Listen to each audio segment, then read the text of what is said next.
Hello there and welcome back to the studio. Today, in today's episode, we are going to be painting this master study of a Peter Paul Rubens. This is going to be, again, paint along style, so I will be painting you're going to see all the footage, hopefully, if the camera keeps on rolling, and I invite you to paint or draw along with me. So a little bit of odorless mineral spirits onto the paintbrush. Now the painting by the Peter Paul Rubens, here is the name of the painting. I will not link where I got the picture from, though I will admit I got it from the Google Arts. Just Google Arts and you will be able to scroll through and see all of the paintings that they have. They have really nice high quality pictures, but the reason I'm not going to link it is because I linked it last time for Saturday's video and YouTube tried to demonetize it, so I don't think that it's a good idea to link it. So as I'm getting started, I'm looking for the topmost portion of the head, the bottom of the beard. And before I get too far along in the painting, I will say I'm going to continue the 40% off for 48 hours. So if you are interested in purchasing this painting, the painting that we are creating here for today's episode, it will be on sale at 40% off for the first 48 hours. It will be, the link to the Etsy shop will be in the description box down below, though you must be the first to purchase the painting on the Etsy store. There will be only one of these paintings, okay? And I would recommend going on there very quickly because Saturday's painting sold in, I think, about 5 hours or so. So 5 hours of the YouTube video being uploaded. So if you would like to have your very own original Yupari portrait painting, a Yupari master study of a Peter Paul Rubens, you must be the first to make the transaction. So what am I looking for? I'm looking for just a basic composition at this point. I guess his shoulder is going to be over here. Shoulder's going to be here, all over here. Now Peter Paul Rubens, he definitely was an exceptional painter and a really good portrait painter too. But what I like the most about Peter Paul Rubens is his drawing. So that's why I'm going to spend quite a while with the simple shape. Okay? So if you're drawing or painting along with me, okay, it's all right if you're drawing and not painting. So if you're using a pencil or sketchbook or whichever, I'll be taking it very much step by step. So I'll be taking my time here, and when I'm in deep focus, I probably won't be speaking as much. So just take note of that. So I'm just establishing the outside perimeter. Okay. Beard is going to go somewhere around here.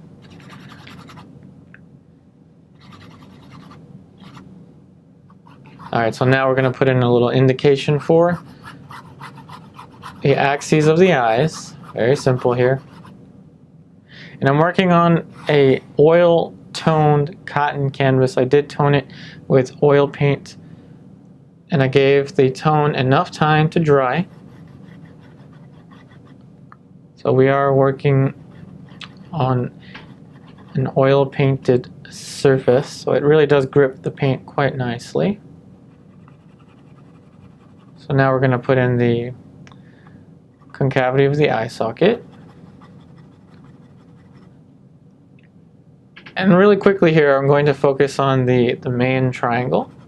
Okay, so basically the two eyes, okay, the shape here for the two eyes.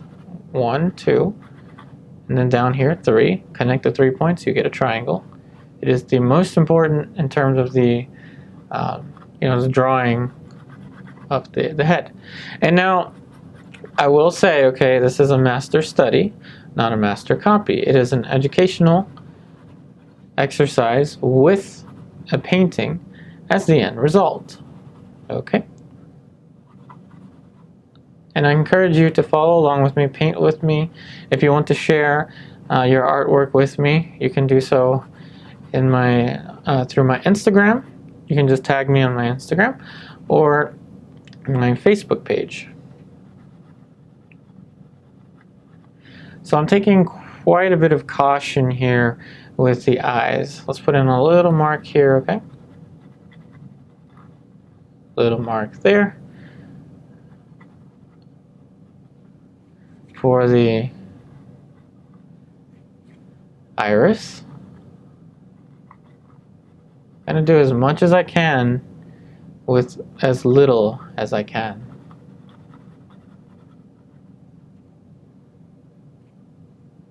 Okay, now I'm going to look at the angle between the two eyes.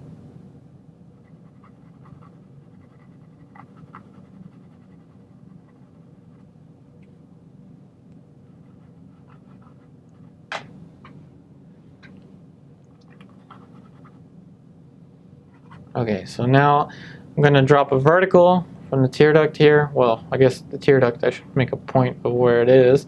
I'm going to say the tear duct is there, right? Okay, so I'm going to drop a vertical, kind of just visually from here to here. So we can place the nose, just a dark for the nostril.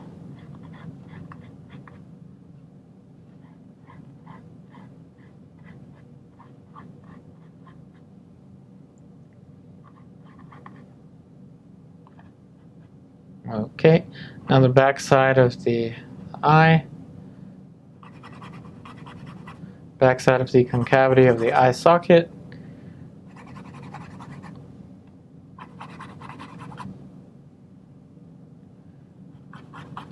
So I'm using much less odorless mineral spirits than I did last time, just because I think that the surface is a little more slick, which I actually kind of like. Looking at the back side here, trying to be as precise as I can possibly be. So now the mustache, right? So let's see here. Put it over here. And you know, if you're drawing or painting along with me at home, keep yourself at about an arm's length away, okay? And try to keep the canvas, I usually don't talk about this too much, usually because I just forget, but with the canvas, try to keep it vertical and keep yourself at eye level, okay? And if you can, you know, stand, even though I'm actually kind of sitting, so it's okay if you don't want to stand.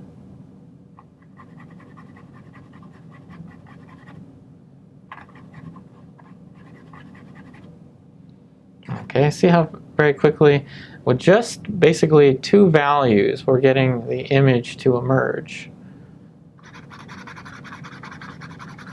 One thing in particular I usually spot with Peter Paul Rubens is the hair, the way he treats the hair with the very nice, you know, curved brush strokes. But we won't get into any of those details yet.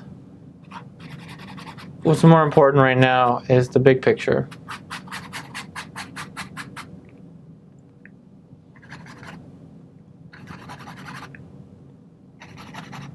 Kind of reminds me of Steve a little bit. Steve from that large painting we did before that I titled The Explorer. I think that's all right with the beard.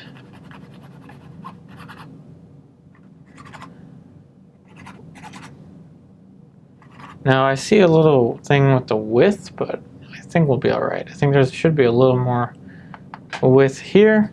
So let me look for one of my brushes that I have over here. A little more odorless mineral spirits. Okay.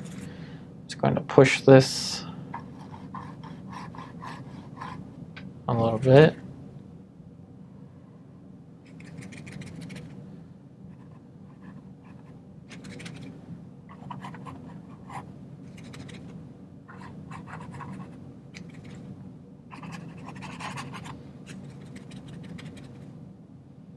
Let's see. Now we can add a little more specificity to this shape here.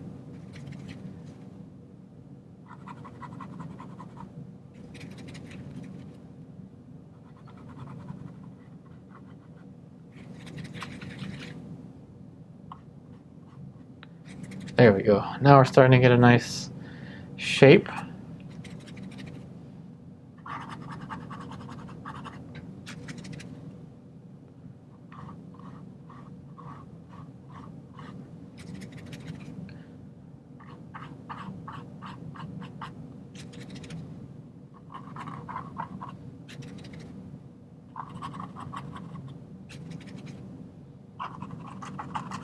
All right.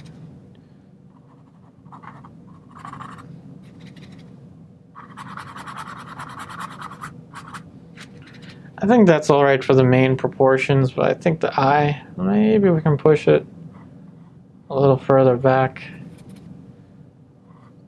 Just a little bit. There we go. I should probably map out where, even though there isn't really, I don't see a visual indicator for where the, you know, the facial hair starts. I'm gonna just draw one in there.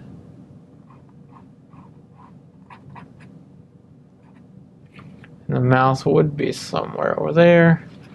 This line is bothering me for some reason.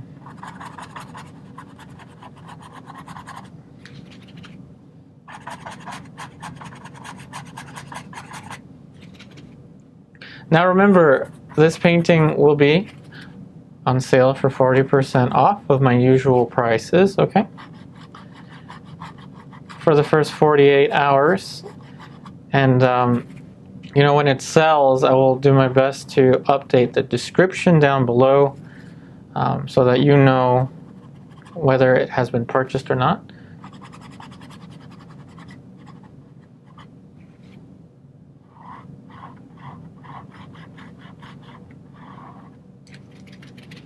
So let's try to facilitate this shape.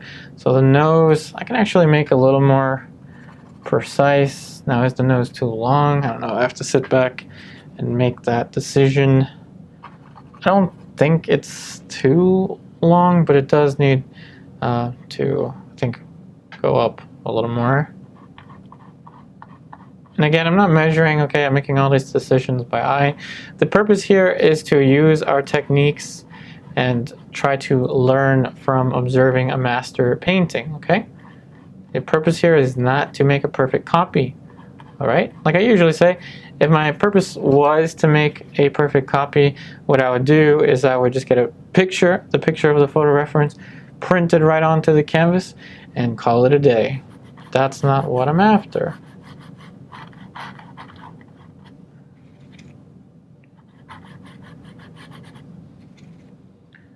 We're pushing this up just a little bit more. Okay, pretty soon I'm going to get into the background, you know, with the same drawing color, just a different brush. First, there's not really much here, but it's very deceptive, okay? Peter Paul Rubens, like many painters, they're pretty deceptive in that they make the painting look, you know, like flawless, like just magically happens.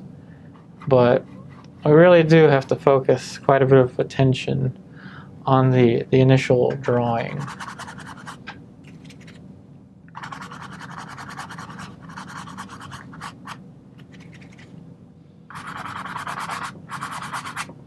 Don't know why I just did that.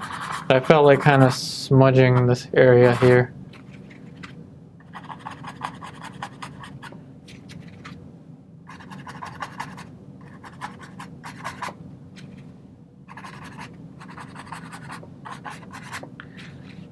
Okay.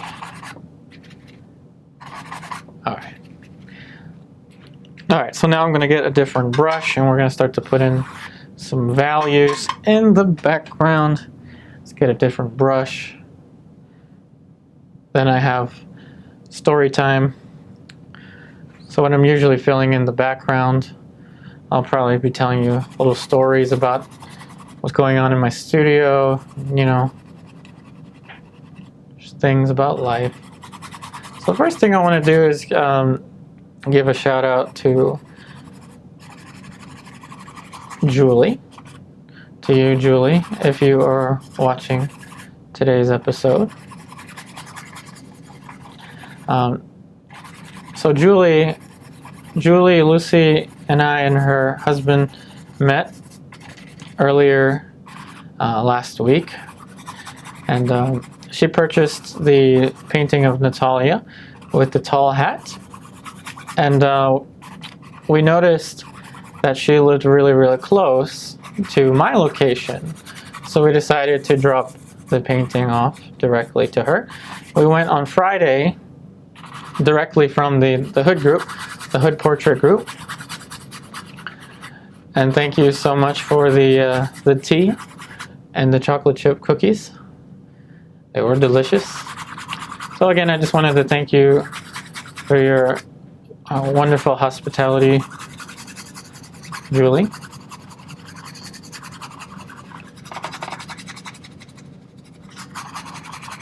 So what I'm thinking about with the background, okay, I'm using a little bit of odorless mineral spirits. The odorless mineral spirits is down here. I'm not using too much. I have a piece of paper towel here that I'm using to get some of the mineral spirits off. Okay, so the idea is that the mineral spirits will kind of just evaporate away, you know, dissipate into the air or whatever it does, and then I'll be able to go over top of it later on.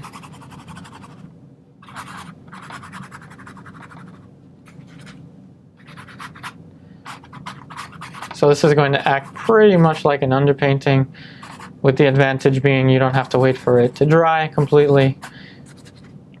So I'm really just squinting my eyes, because when I squint my eyes, all of this stuff back here just kind of disappears, though I will leave some indicators, okay? Some indicators here. The back of the head.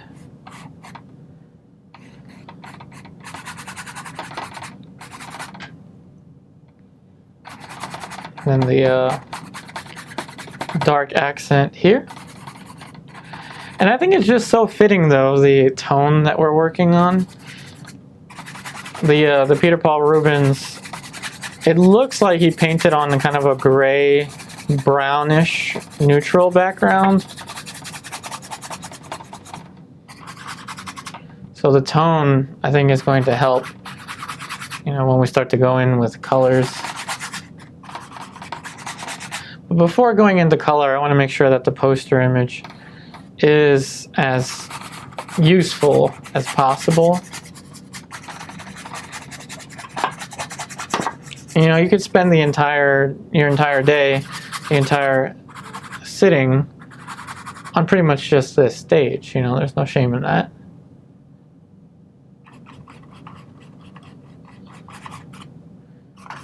Alright, so I think that we have the dark pretty well mapped out now.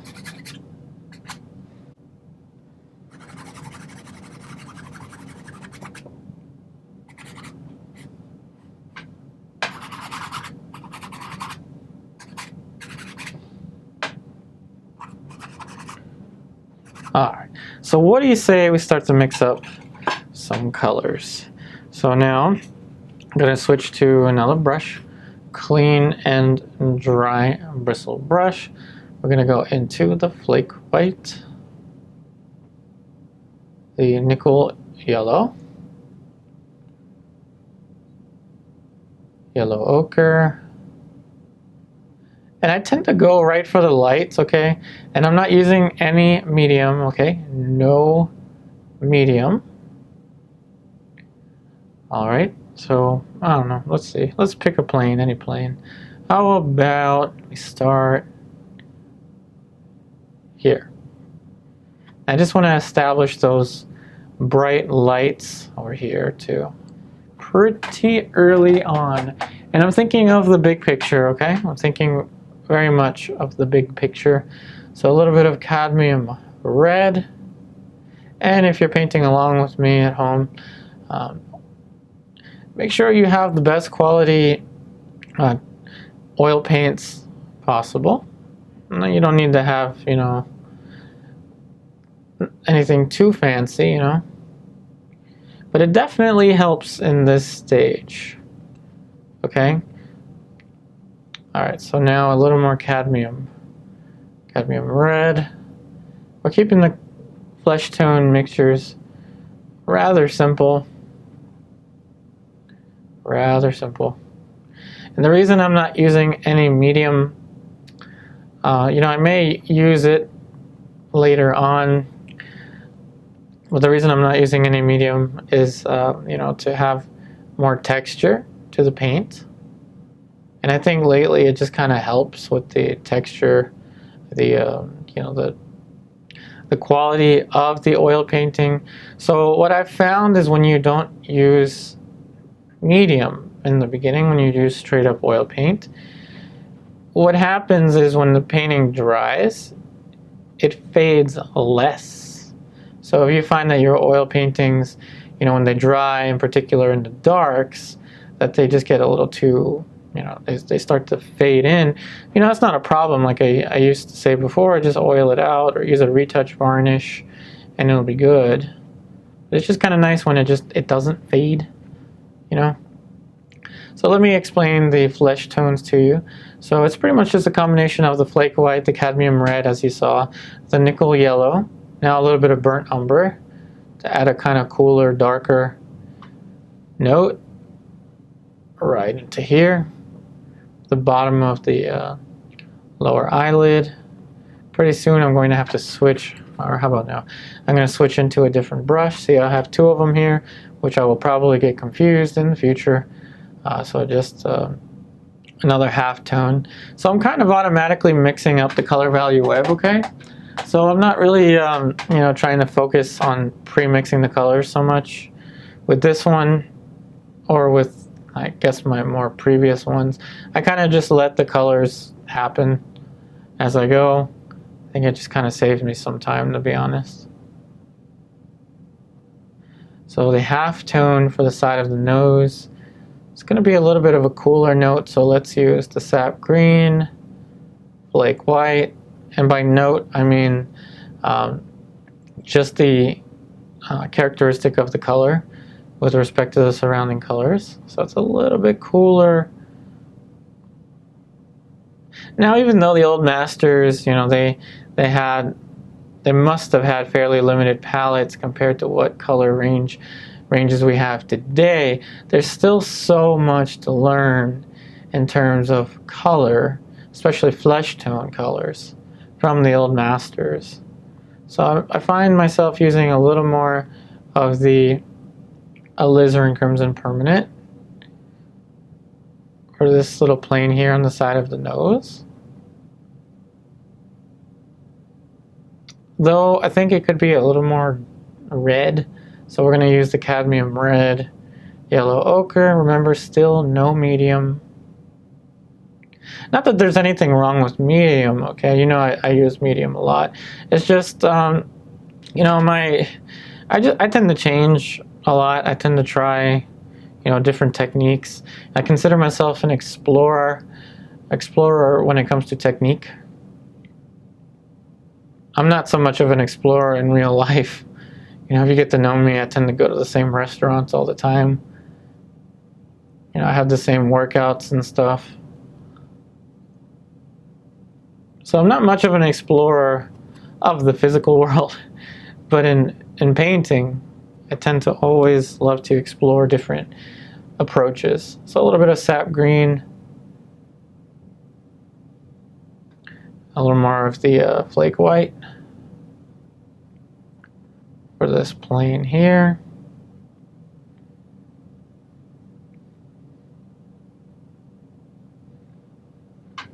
Now with portrait in particular, I think it's really, really important to not get caught up with trying to make it a perfect, perfect rendition of the model. I'll let you in on a little secret with portrait, okay? If you get somewhere around maybe, I'm gonna guess, okay, because I can't really know the exact numbers, but if you get around maybe like I don't know, like a 95 or 85% like likeness of the model, and you keep your shapes, relatively organized, like we're trying to organize our shapes here, even if it doesn't look exactly like the model, you're going to get a pretty good painting out of it. For instance, we can have no idea what the model, the model that Peter Paul Rubens drew or painted, we don't know if his nose was exactly this curved, right? We have no idea. But now, so many years later, we're looking at this painting in awe, We're not looking at it in awe of, wow, that looks just like the person that we were, that must look exactly like the person. Like, you're not going to go and try to time travel or something and see exactly what, Peter Paul Rubens' model looked like.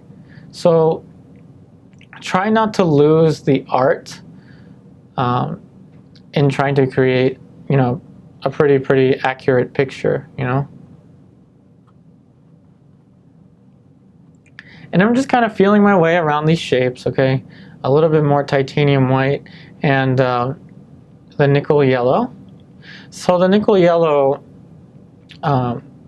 this color is very similar to lead tin yellow. I tried to find lead tin yellow, that's an old master color, but I couldn't find it at the time at the store.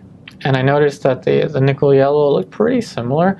I mean, it's kind of like a cooler version of Naples yellow, but it's a really nice yellow for flesh tones. It's not as it's not as jarring as using like a cadmium yellow lemon or something. All right, so now I'm going to take a stab at this color. So mixing right into the color value web, the cadmium red, the yellow ochre, the flake white,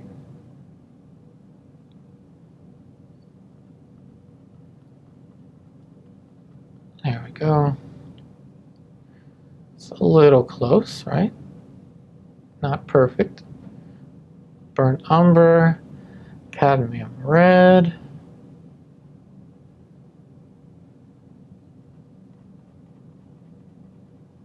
cool. So now we have this little dark note right there. So let's see, what planes should we go after? Or maybe somewhere over here, a little bit lighter. It's very similar when I squint my eyes. This is very similar to that area, so let's just get the same color. We'll make it a little more pink. Cadmium red.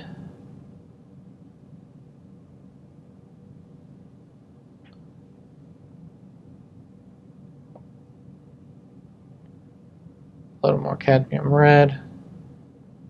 Titanium white.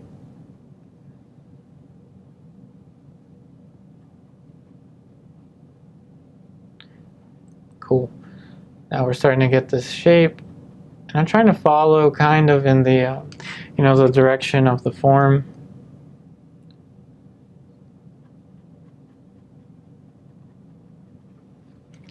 So now a little more yellow, so more of the nickel yellow, the yellow ochre, and I can really feel the mixtures, so to speak.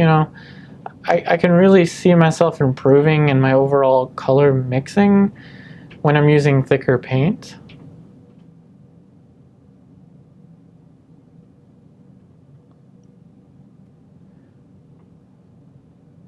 Alright, so that shape goes all the way up to here, pretty much. So now, let's get the halftone brush. I'm actually going to stand back. So if you're drawing or painting with me, every time I stand back or sit back, I invite you to also stand back and sit back. Alright, I stood back just to, get a further, just to get some perspective on the painting, okay? Now I'm gonna sit forward again and to make sure my camera was still rolling.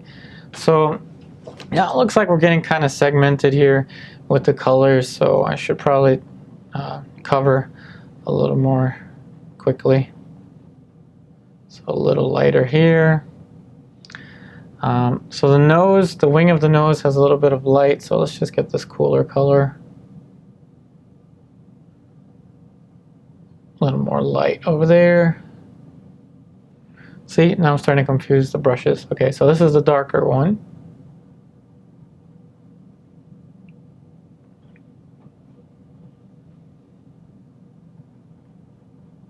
Okay, so now with the same color, a little more flake white, we're gonna have a cooler note over here. I like this kind of more greenish tone that I'm seeing here. I really do enjoy Rubens' colors, you know, as well. You know, of course I love his drawing. These colors are pretty nice. A little more, a little cooler. So nickel yellow.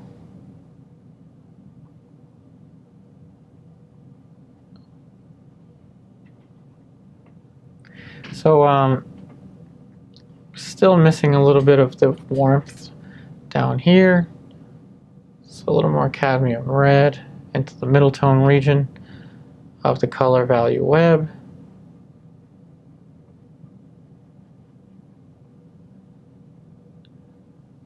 And it's just a lot of fun to paint with thick paint. It's a lot of fun.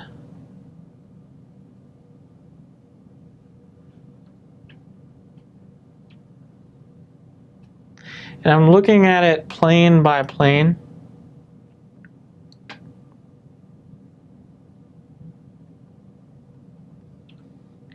Okay, so we're missing a little more of a halftone there. Cooler. A little bit cooler, so some sap green. There we go.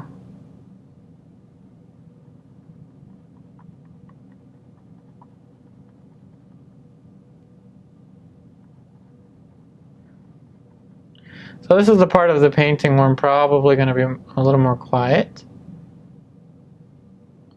So we're going to, you know, take our time now. And I'm really not I'm trying to stay away from the features, even though I just put in a brushstroke for the nose, but I'm trying to focus on the big picture as long as possible.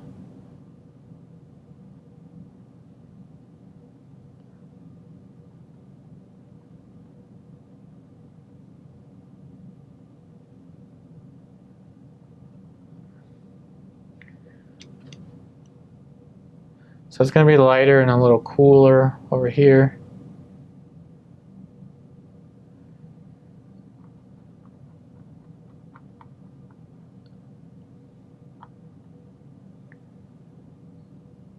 Okay, so now we need a little more light on the nose. I keep squinting. It's important to keep squinting. Squinting helps you see value. Blurring your eyes helps you see color.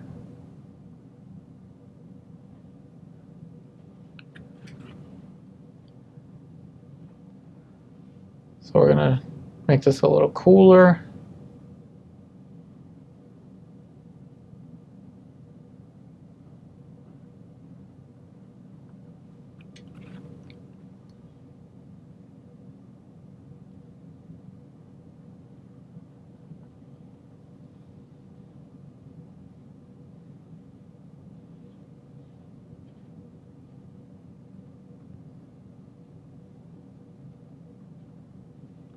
So a little lighter. Let's use a lot of paint now. Though I don't think that, I don't know, I can't really tell with the picture, but I don't think that Peter Paul Rubens used too much paint here. Though this is usually the thickest area I've noticed in most classical paintings, the forehead. That's why, you know, there's a lot of thick paint there. And bristle brushes, that's another thing. Bristle brushes. You gotta use bristle brushes because they can really carry a bunch of color, a bunch of paint, and that's what you want.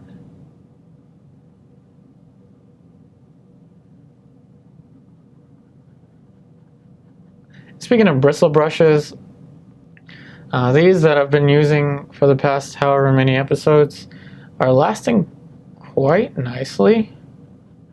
These are Robert Simmons.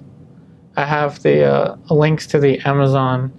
I have the affiliated Amazon links in the description box down below. I truly like these Robert Simmons bristle brushes. I think they're pretty much the best bristle brushes I've ever tried.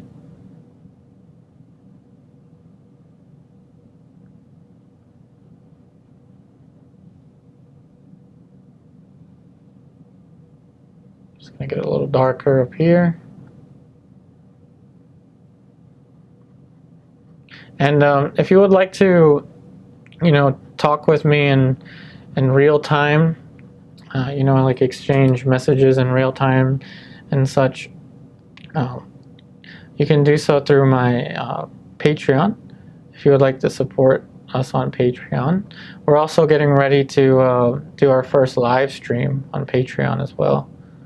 So that'll be pretty fun to be able to talk to you in real time. So if you're already a patron on my Patreon account, just know we are definitely getting ready for the first live stream. Got the camera and everything.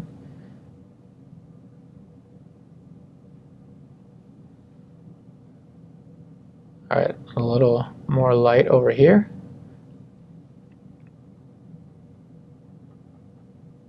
The temporal region of the skull over here.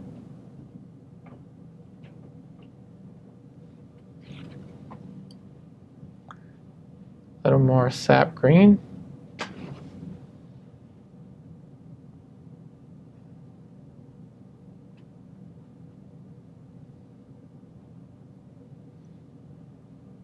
A little more sap green.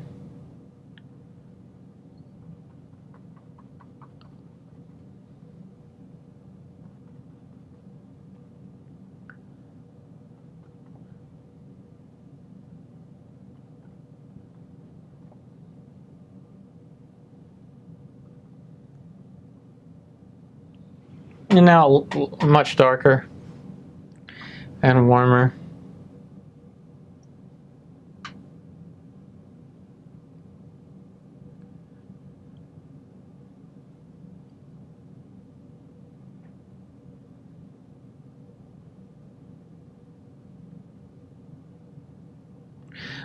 So I got the idea for this Peter Paul Rubens from one of your comments, actually. A couple of videos ago, I asked if you could time travel. You know, if you could time travel and see one of the artists of the past working or painting for a day, which artist would you choose? And I saw a lot of Peter Paul Rubens, so that gave me the idea to look for this Peter Paul Rubens painting. A little more light, the bulb of the nose there. A little more pink here. And I've had a lot of suggestions for the girl with the pearl earring of Vermeer's. I kind of have to work up the nerve to do it. That painting actually kind of scares me, you know, to recreate. Just because, you know, I don't want to create a perfect copy of the painting that I'm looking at, and I'm kind of fearful of the hate comments I'm probably going to get for that painting. But just know I am kind of working up the nerves to do the Vermeer.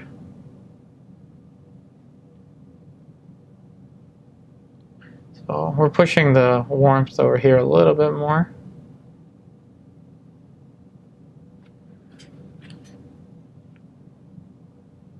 Now with the halftone brush, a little bit of sap green. I'm going to push this shape out a little further.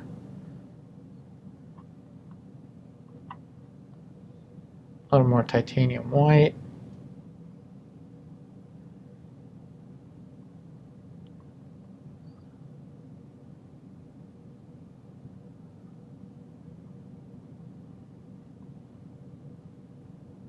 So I'm going to insert a question now for you to write in the comments.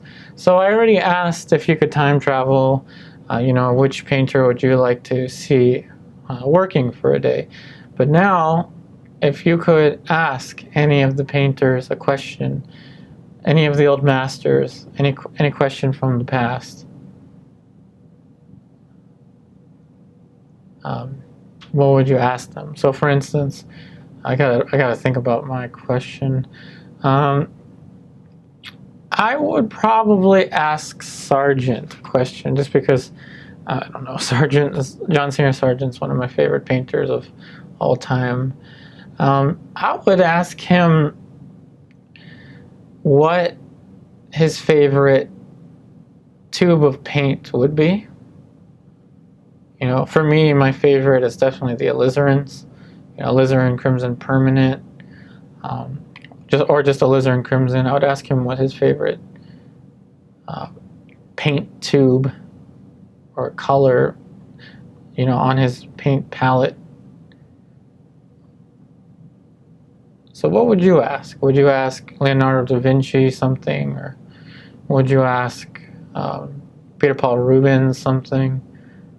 I'm curious. I'm very curious about this one. So please definitely add some comments. Who would you ask what?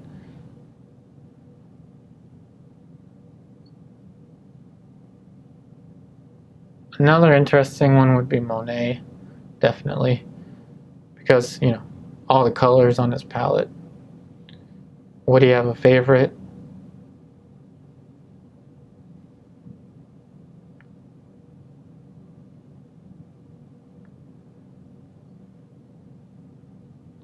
A little bit of a darker accent there.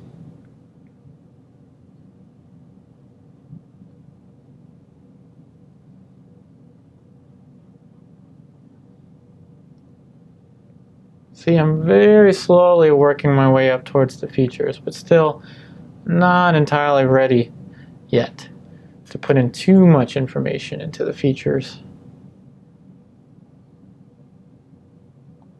A little more sap green. We're definitely going to want a cooler. How about this? Let's do something. A little more of the nickel yellow.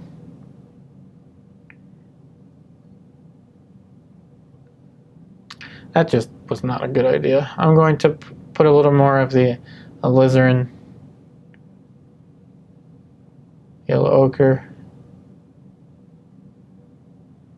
There we go. We're starting to get a plane.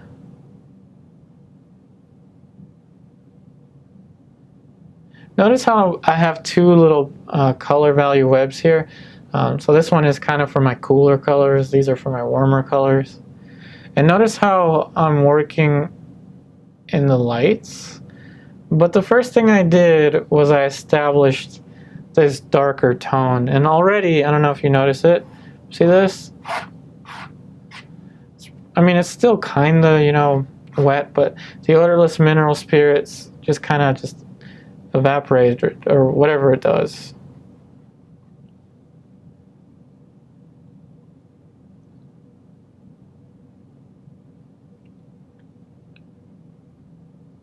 So a little more a warmish tone. I know I haven't done water mixables in a while, ever since I switched to 2 days a week. So if you're really, really missing the water mixables, also leave a comment down below. If you really want me to do one of these with water mixable, I can definitely do so.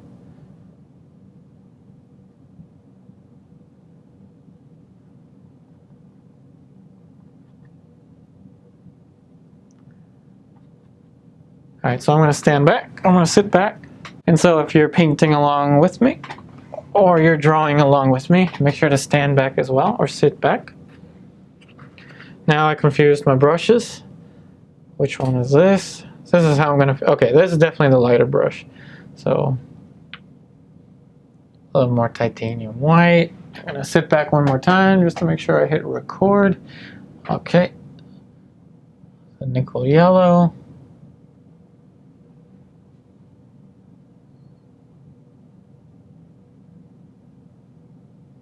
You know, I'm also thinking of, I got a lot of thoughts in my head. I'm also thinking of meet and greets. I heard that's what a lot of YouTubers do for, you know, their viewers, if they would like to meet them in person. Now, I live in Maryland, so the meet and greet would be in Maryland. But if you would like to meet me or paint along with me, I'm thinking of a meet and greet paint along. You know, if I could ask my buddy Bill at the Hood College if I can invite some of my viewers over. Let me know if you would like to paint with me, and especially if you're in the Maryland area, or if you'd even be interested in traveling to the Maryland area. Would love to meet you.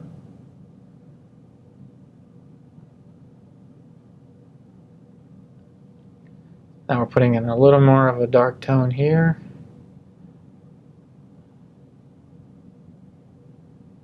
How about, okay, I'm gonna sit back again.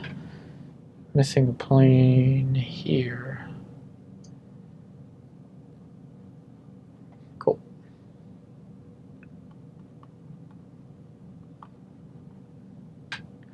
Just softening the edge around the eyebrows. So I think that I have to put in a little more information into the eyes here. It's a little pinker over here.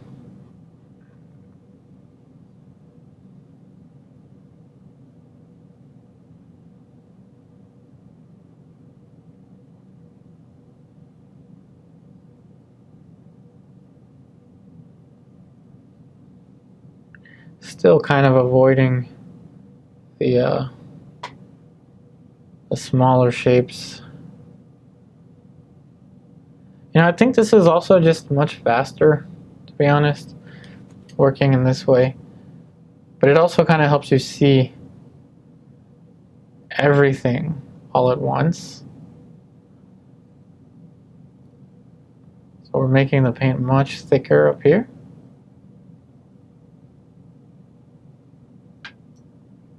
I think it's going to be a little more red. So titanium white, cadmium red.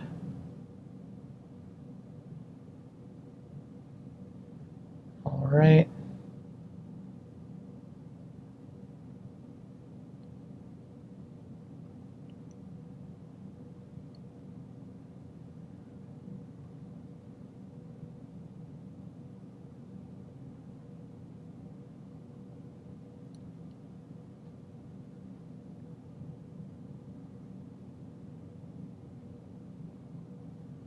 Okay, so we're building a little more light over here.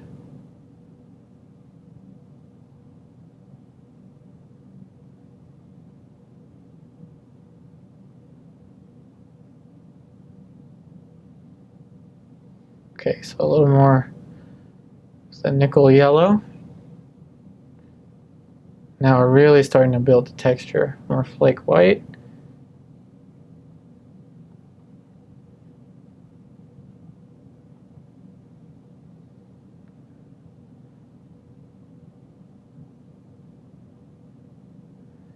More titanium white. Try to get this highlight to read.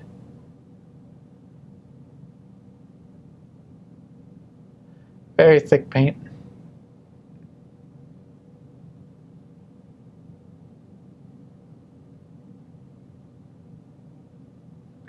Okay, all right, so I'm gonna sit back.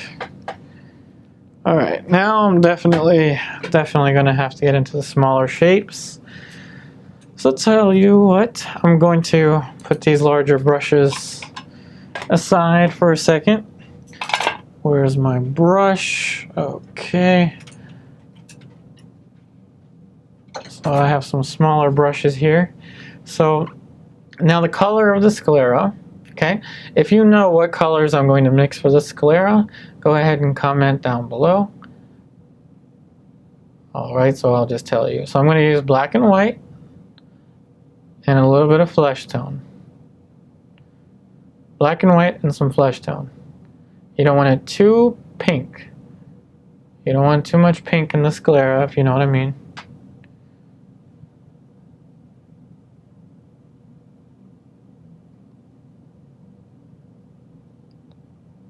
Alright, now we're starting to draw in some of these smaller shapes.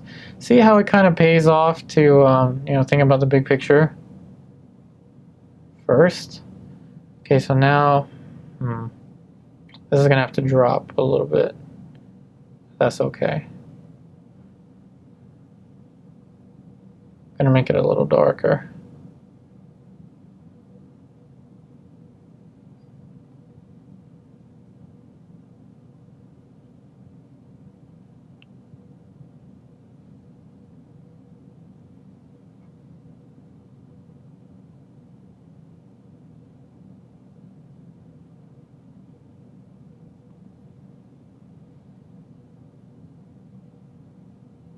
Okay, it really does feel like you know, you're kind of sculpting with paint, especially if you're using, you know, very thick mixtures of paint. So now we're going to start to put in some of the light here for the upper eyelid. And you know, like I said, the pace of these videos is designed, these videos are designed for you to paint or draw along with me. And that's really the best way to learn, it's just by doing. So, you know, get yourself a sketchbook. Oil paints.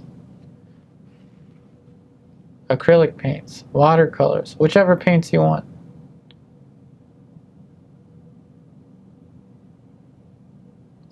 The alizarin permanent.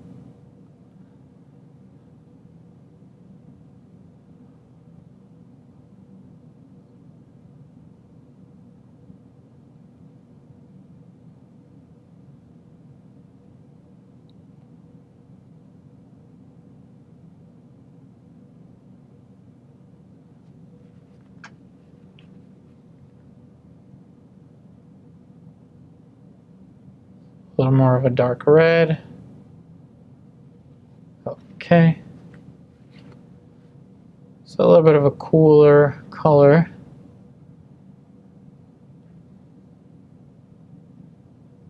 Over here.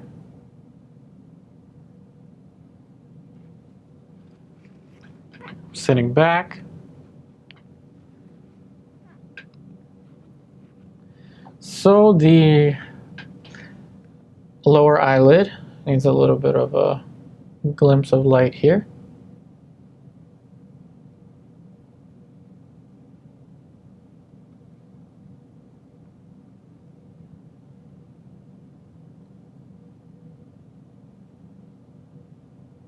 There we go.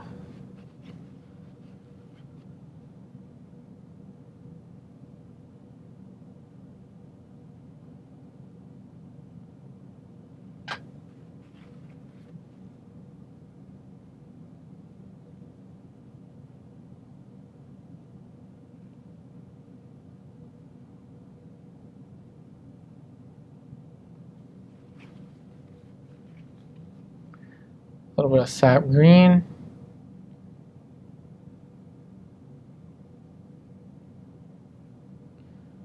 Alizarin permanent. Remember, I used to say sap green and alizarin are two colors that were basically made for each other.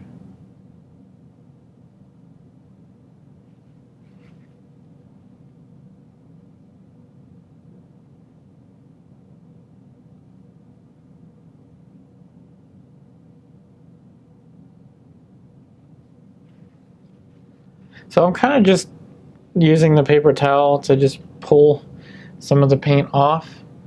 I'm really not trying to clean this brush with odorless mineral spirits just yet.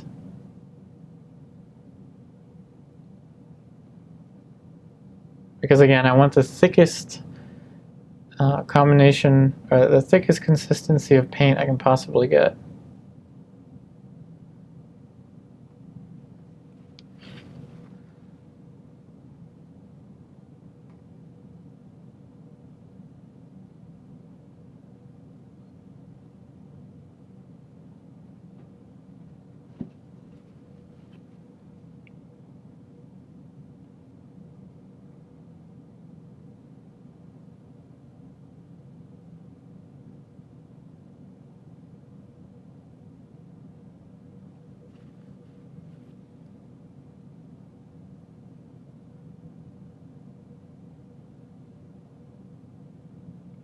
And you know, another little paint handling trick is when you switch from bristle to synthetic, you're able to layer wet onto wet.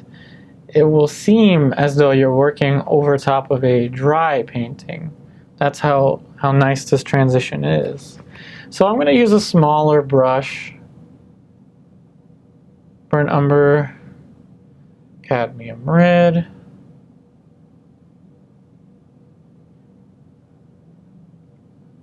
Start to get these smaller shapes.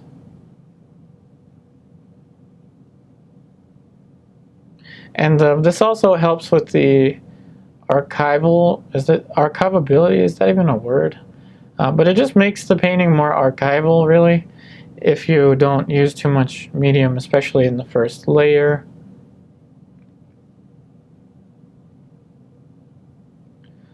Remember the fat over lean principle to oil painting, meaning you want to use less medium in your early stages, and you can progressively add more medium as you increase the number of layers to your oil painting. But since this is only going to have one, we really don't need much medium.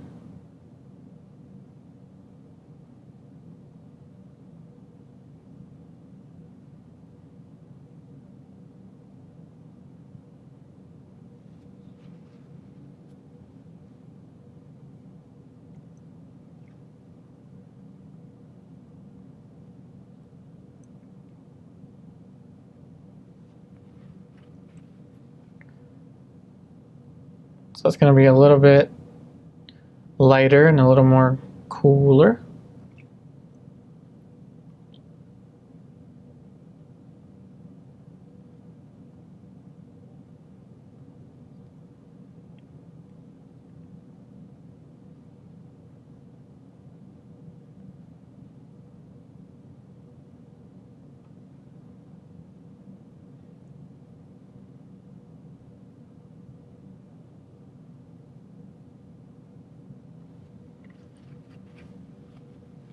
So let's see, I think I need a little dark warm tone over here.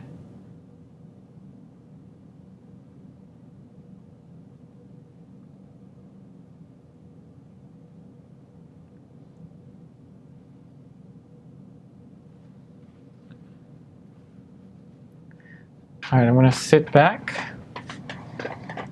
So that means if you're painting or drawing along with me, make sure to sit back or stand back. I'm also looking at my camera screen just to make sure that the thing is recording. Alright, so now let's put in a darker shape here for the nose.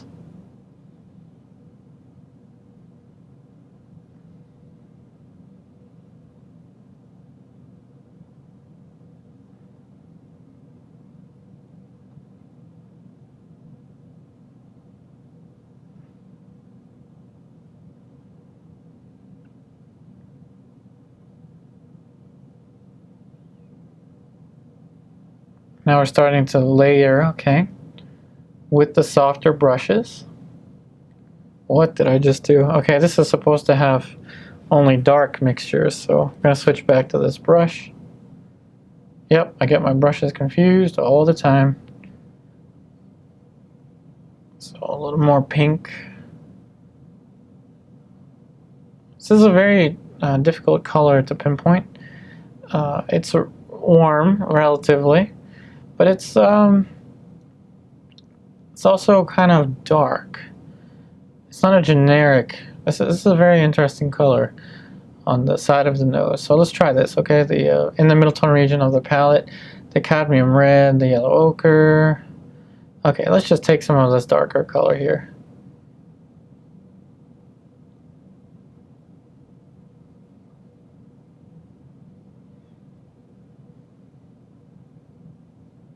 Oh, it actually kind of works. Okay.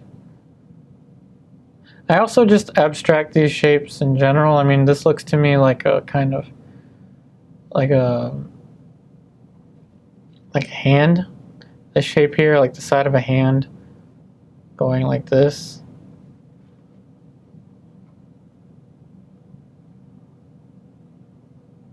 See that? The thumb, and then the hand over here, the fingers.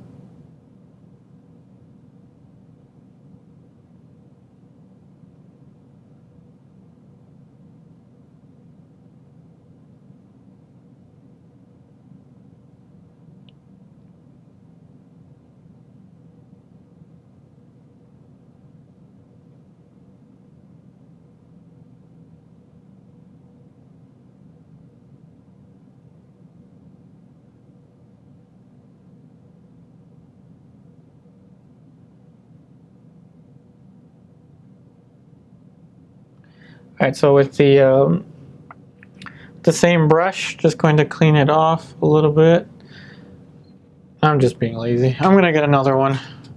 The brushes are literally like a foot away from me. I'm too lazy to pick them up. Different brush. Okay, how about this? Okay, how about this? I'm going to now use medium. So I have a little bit of medium, though you probably can't see it, in this cup. And pretty much just for the highlight. And I'm gonna get far away from the mixing space over here. So a little bit of medium just to thin out the paint so that I can layer. So just the nickel yellow, the titanium white, and you want the medium to thin out the paint, and the medium I'm using is Neo McGilp. It is a fast drying medium. It's like an alkyd. I'm pretty sure it's an alkyd, Neo McGilp. And it usually dries it faster if you use less.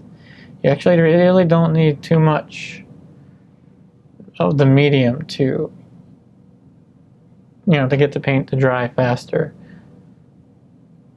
But in this case, it's just going to be the highlights, I think, that are going to have this.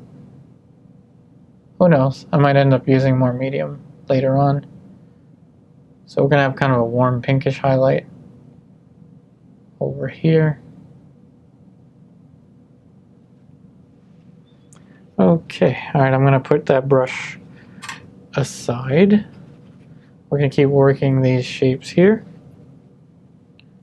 And I still haven't put you in a close-up because I want you to be able to see the mixtures.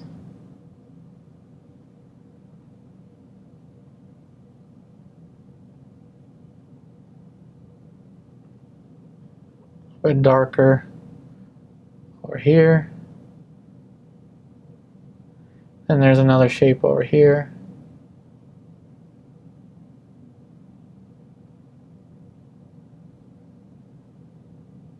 And remember, subtlety in portraiture is pretty darn difficult. So here, I'm going to have to be very, very subtle, okay? Like whispering on the paint. And subtlety is obtained by getting the values as close to one another. That I just messed that up, but I will kind of just blend it out in a little bit. But subtlety is obtained by getting the colors and the values as close to one another, in particular the values, really, as close to one another as you can possibly get them, yet maintain their differentiation from one another. So that's what I'm trying to do with that shape there. Easier said than done.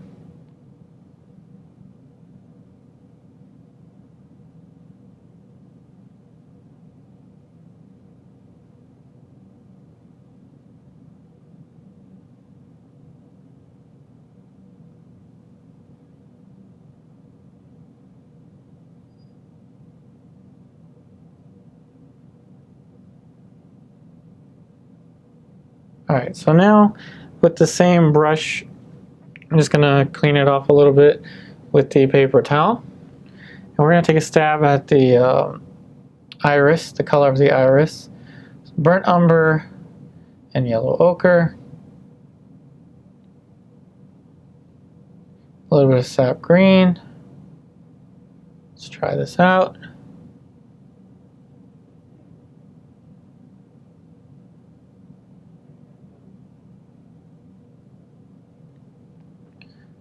A little darker, so a little more burnt umber.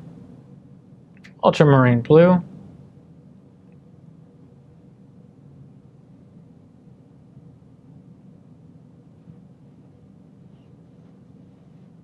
There we go. So they're kind of like dark green, I guess almost hazel eyes. This one is like green and that one's not. That's interesting. I have to think about that. So let's paint it as we see it. So it's going to be a little warmer for this one.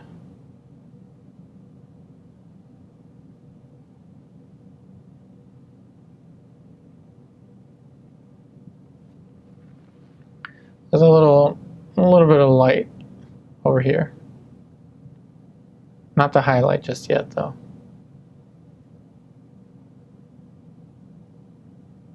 Okay, so now I'm going to get a little bit of burnt umber, ivory black, alizarin,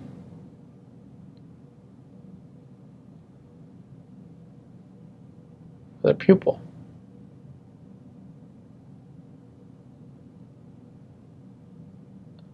See how we're building little by little from the bigger shapes to the smaller ones. Okay, so it looks like a little bit of an eyelash here. Okay, definitely gonna have to use medium again. So yep, we are using medium. Neo McGilt medium, just a little bit.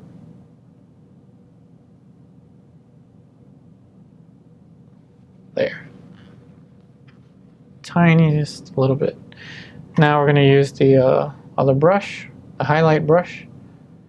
Let's make it a little more blue, just for fun. A little bit of medium.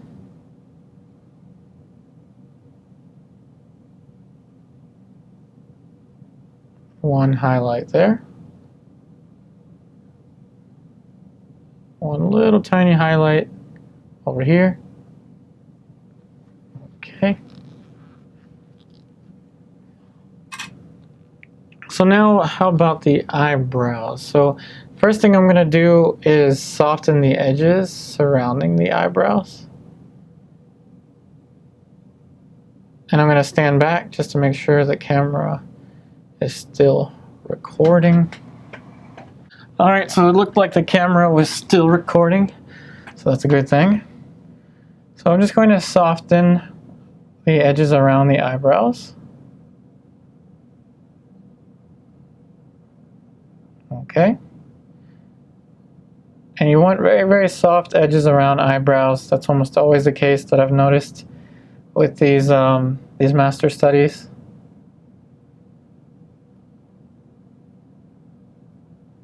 Okay.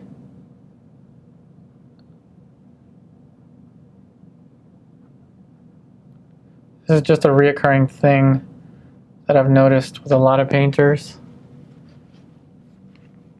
Alright, so now just kind of taking some of the paint off the same brush. We're just going to use burnt umber. I did not add any extra medium.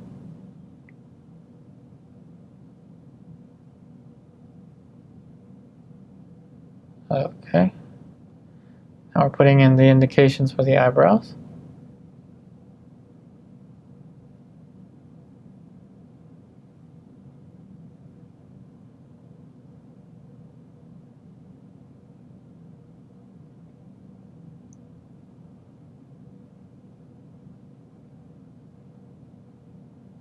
Rubens definitely had style. The way he moved the brushstroke. It's kind of like a nice curvy feel to it.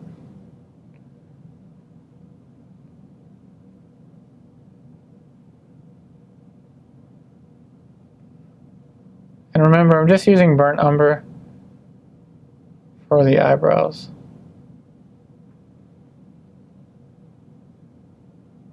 Okay.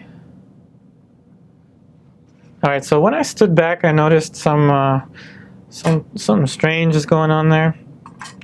So I'm gonna go back to the larger brushes in this little region of the palette.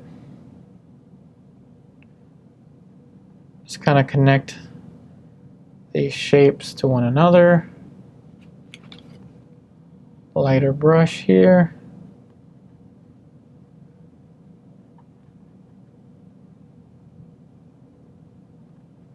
All right. So now, what am I going to do? Now I'm going to mix up with the darker middle tone brush a warm orangey kind of color in the darker middle tone region of the palette. And we're going to put this color here. A little bit lighter down here. Don't want much for it.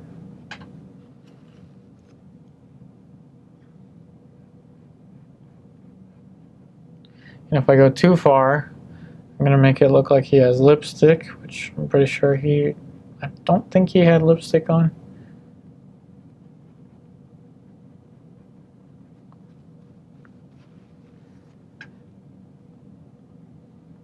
And the idea is to kind of replicate what I think that Peter Paul Rubens did.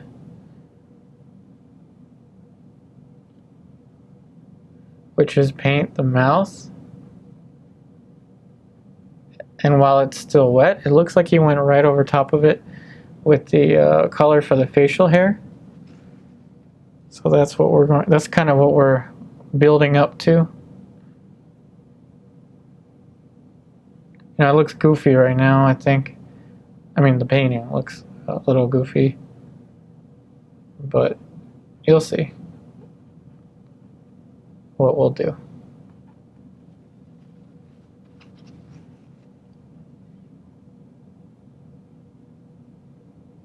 So lighter, warmer.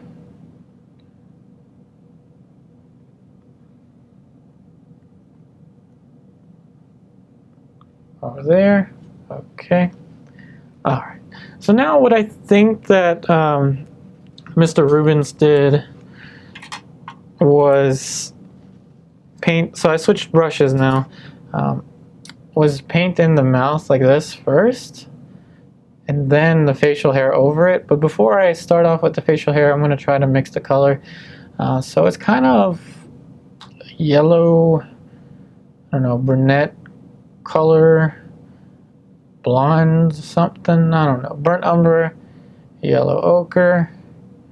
Let me just test it over here. So a little more yellow ochre, maybe some of the nickel yellow. I think that's good.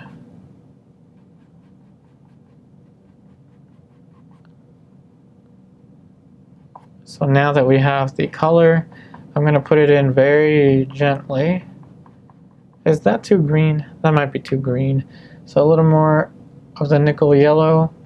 Tiny bit of nope, none of those. Tiny bit of the alizarin crimson permanent. Let's just mix right into this. Whoops, that had medium in it. Oh well, it'll be okay.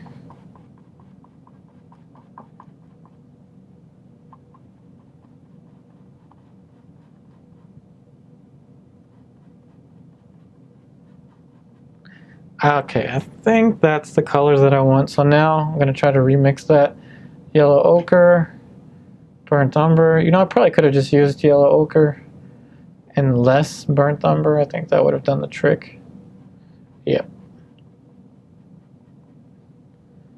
Okay, so I'm going to surround the shape first. Okay, then I'll show you what I think Mr. Rubens did. A little darker over here.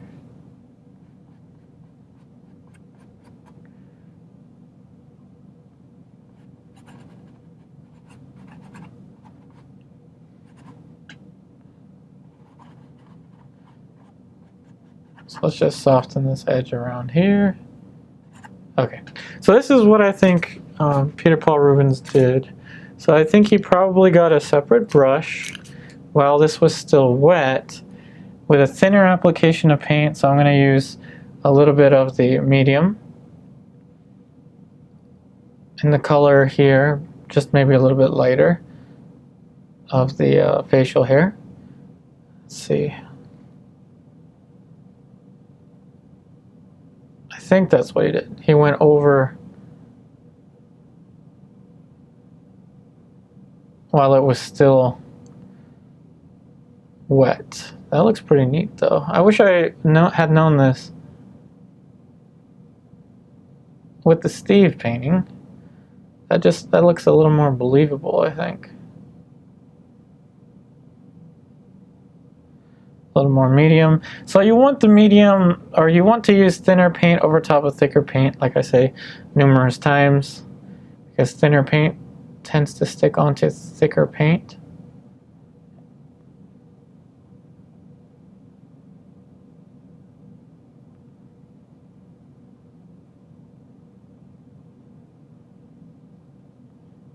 Pretty sure that's what Mr. Rubens did.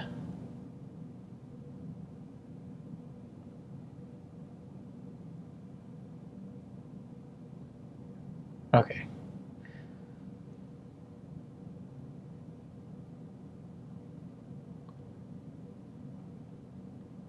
Alright, so now with a different brush, or how about, let's just use this one.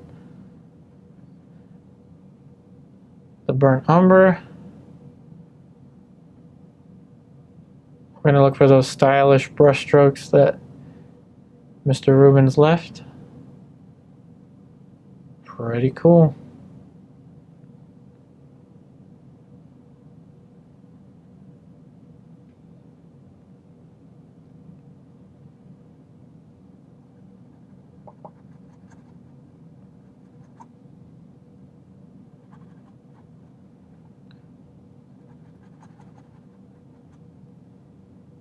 So it's going to get a little lighter. So I am going to switch brushes. Let me put these down here. Titanium white. It's going to get lighter down here to show some of his chin. Very little.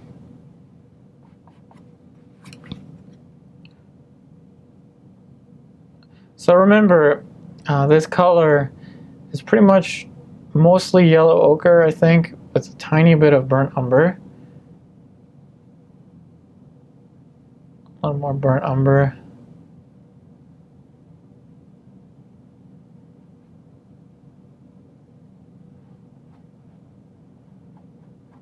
Alright, so now with the larger brush, we're going to start to put in some planes here.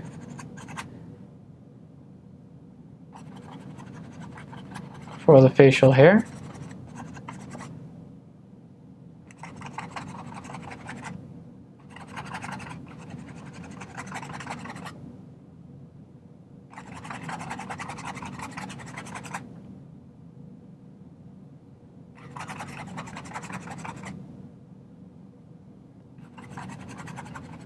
I hope you're enjoying these longer videos. I had many requests for these type of videos, so I really do enjoy sharing this with you. This is definitely, I think what has taught me so much in the past, trying to do master studies of old master paintings. And now I find myself learning so much from these studies. There's just so much to learn from the old masters. It's going to get darker here, and it looks like there's going to be a zigzag plane like that.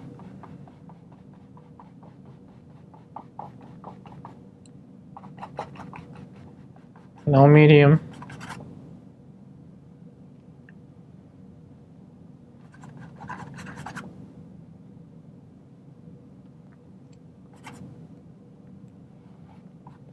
More zigzag brush strokes.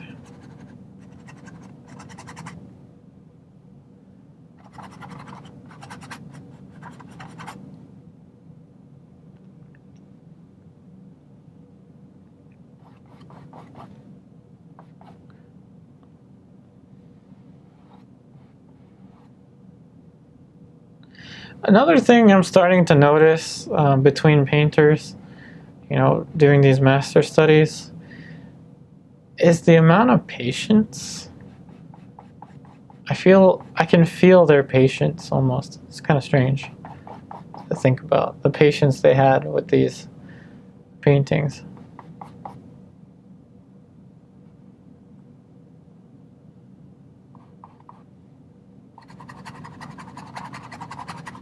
Now we're just kind of working all around here.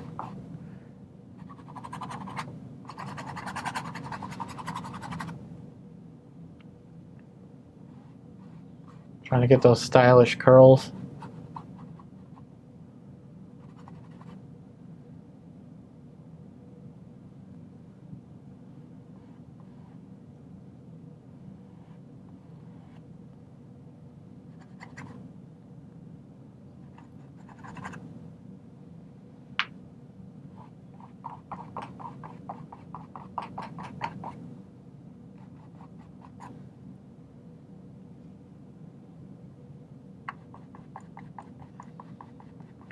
And like I usually say,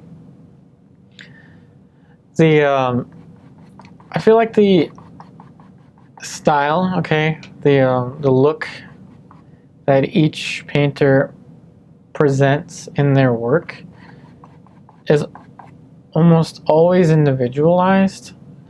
So what I'm saying is, within us, you don't have to look for the stylization of, your paintings. Rubens had this within him, He was trying to follow, I'm pretty sure he was trying to follow his technique, or the techniques of the day as much as possible. But your personality will always show in your artwork, okay? It will always show. It is your signature. The way that you decide to choose what elements to put in the painting, what elements to put out, the direction of the brushstroke, all of that is unique to you, You don't have to go out searching for it. You already have it within you. That being said, I think it's time to put in the secret saying. So, you know how I've been putting in these secret sayings in each of these videos for, those of you that are listening very, very closely. So how about the secret saying is, let me think about it first. Give me a second.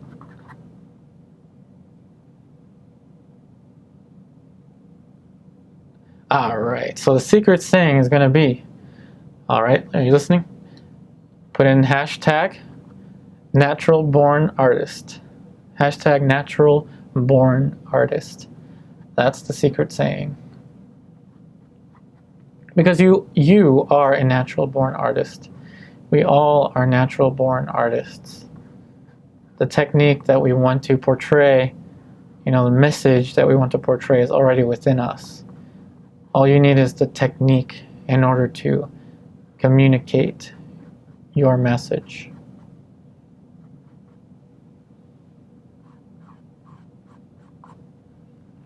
So I'm definitely spending much more time with these curls, okay? And if I'm going too slow for you, you can definitely, you know, scroll through the video. YouTube even has the option for you to speed up the video.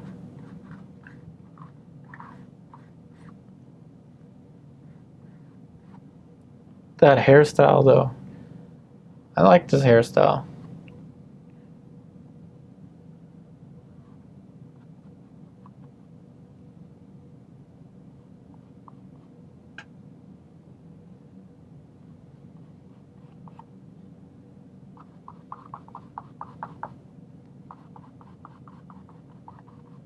Alright, I'm going to stand back and make sure that that camera is still recording, and to get an idea of what the painting looks like from a distance. Alright, I am standing back, or I guess sitting back now.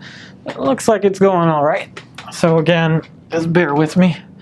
I'm going to continue to look for these individual shapes in the hair.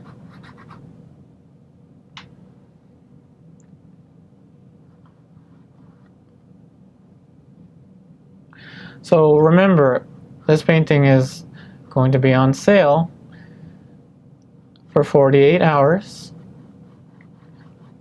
Okay, and if you do purchase, you know, one of the paintings in the 48-hour time frame, the painting will be signed, okay, an original painting from me.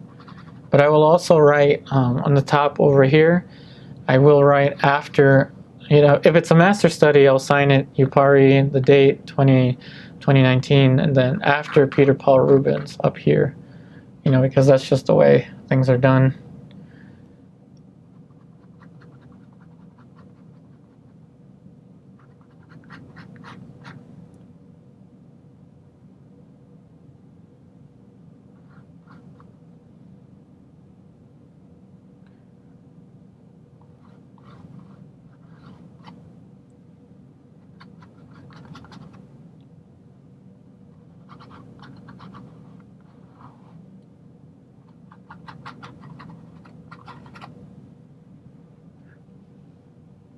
Taking great care with these shapes.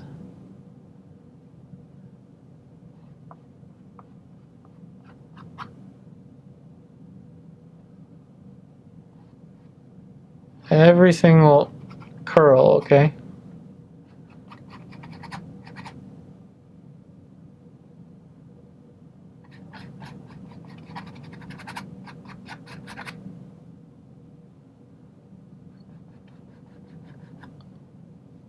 I noticed there was a plane here that I didn't see before. Looks a little more green over here. So we'll use a little bit of sap green.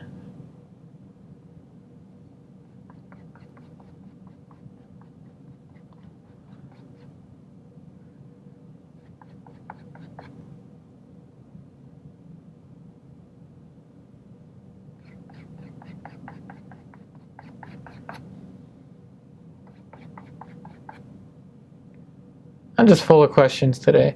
How about we fill up the comment section in this video? I really want to create as much dialogue between all of us as possible. Earlier I told you I really like this color, the alizarins, okay? Whether it be alizarin crimson or alizarin permanent. What is your favorite oil paint color and what brand? This right here is I believe it's a Winsor & Newton. What is your favorite color on your palette? It's interesting because my favorite color is brown, but my favorite oil paint color is a dark red.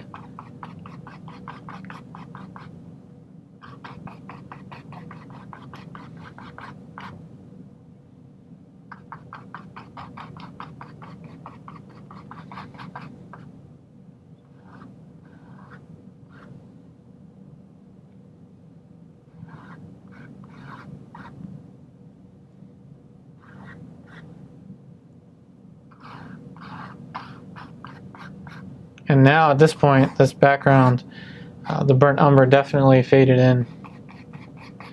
Speaking of that, my favorite oil paint color, I'm going to have to mix some of it. I perceive a little more warmth in these darker tones. Alright, running out of burnt umber. Gonna have to add more burnt umber and yellow ochre soon.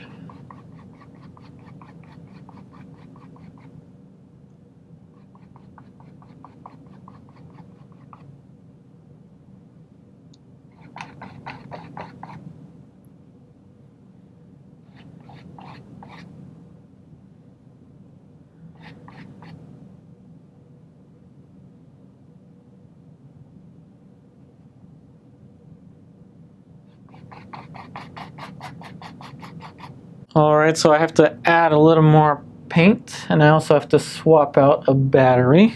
Okay, so I added a little more paint and I swapped out a battery. So now I think it's time to start to paint in the background. So it looks pretty much like a dark brown to me. So I'm going to use mostly burnt umber. I'm going to sit back again. So mostly burnt umber and a little bit of ivory black. I'm just going to kind of scrub the paint in just to see if this value is okay. So first I'm just going to put that shape in there. So after sitting back, I think it's pretty good. So I'm going to use the drawing brush, actually. The brush that we used in the beginning.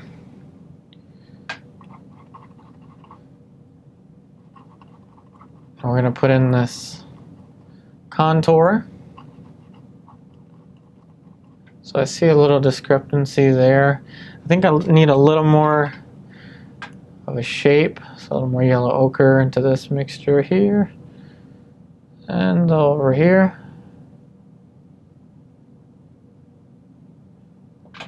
Yeah, I think I just needed a little more over here.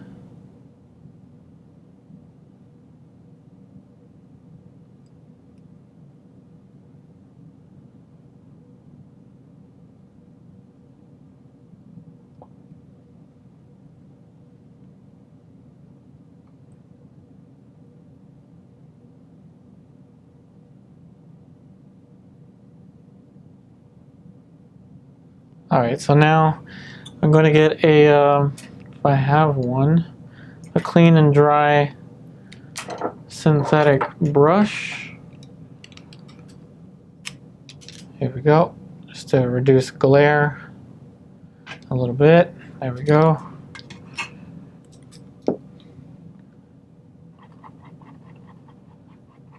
I'm very cautious with this edge.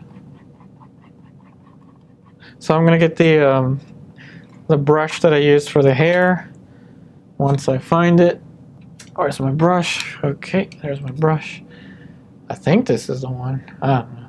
We're going to use this brush here to paint in the softer edge.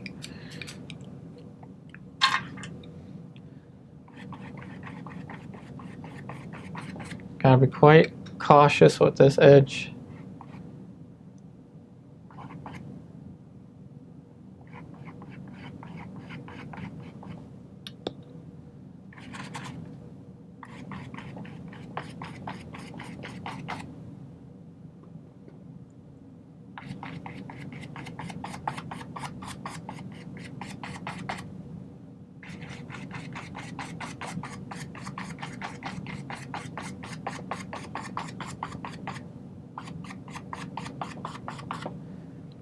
So again, this edge, these stylish marks that Rubens put in. I'm going to start putting in kind of marks like this in my own paintings now. I think they just look pretty neat.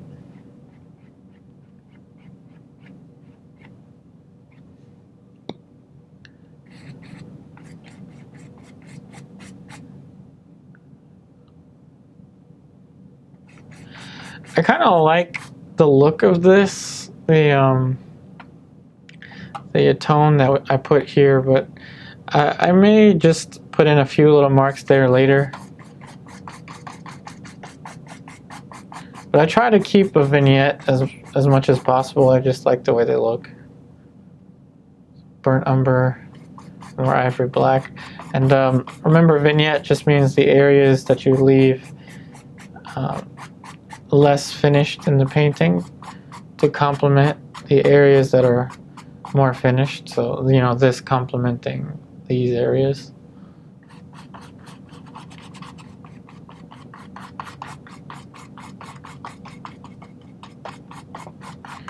And no medium, especially in the dark of the background, because I do not want this to fade.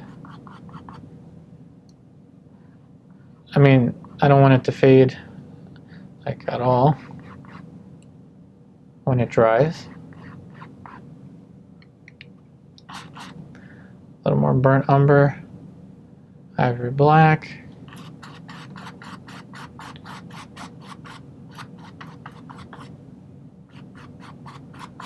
So now that I'm filling in the background once again, time for a little side story. So like I said, these are going to be on sale, 40% off of the usual price of an 11x14 original oil painting from me. And if you do buy it, remember, I'm going to wait for it to dry completely before I ship it, okay? And if you're watching, if you're watching and you're interested in purchasing any of these, and you're curious as to, you know, the whole process involved in it, it's actually quite tricky to create the box to ship the painting and all of that. But I think really the most important thing, I think, is to you know, make sure that the painting arrives safely. So if you do purchase one of these paintings, just know that I'll probably wait a couple days or a little bit longer to ensure that the painting is dry, and I will use as much caution as possible in the shipping.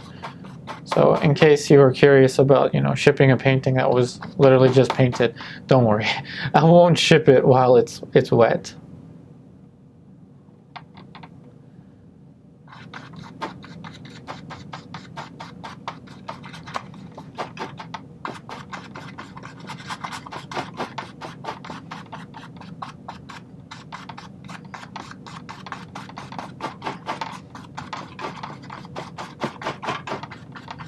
Yeah, sorry about the noise this must be making. It does take a little bit of muscle to paint in the background in this way, but I think it really is the best way if you don't want your oil paintings to fade too much when they dry.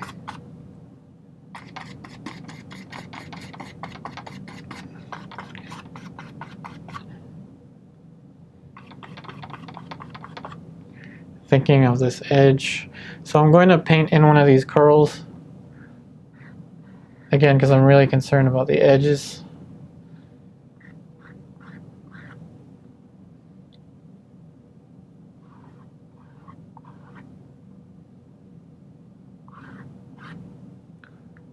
There we go. Painting in more of these curls.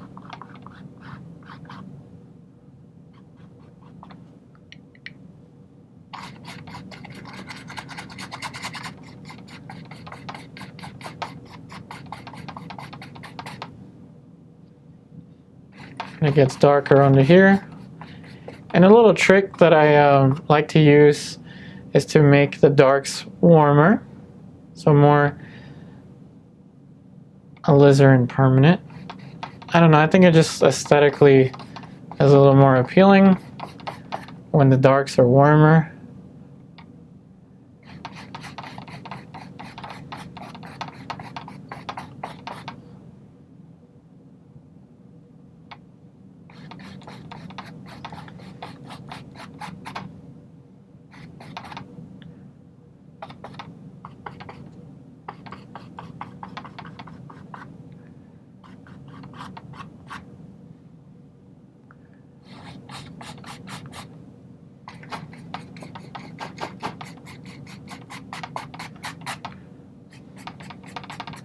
Alright, so now for the bottom of the beard.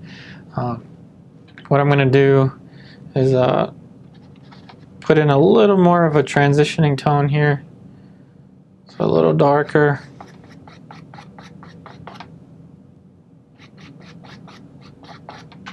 And then really dark down here.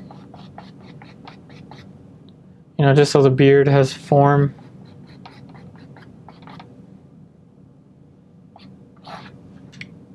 Alright, so now we're going to put in a little bit of the cadmium red, burnt umber, yellow ochre. I'm going to paint in the dark of this collar.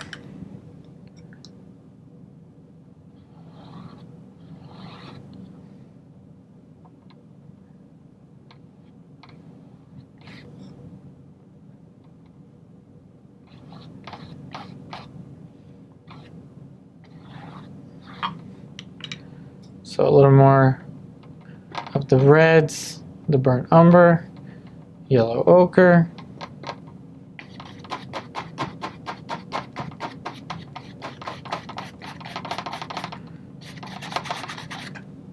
I'm gonna blur my eyes. I think that I need to make this a little lighter, a little more yellow. There we go.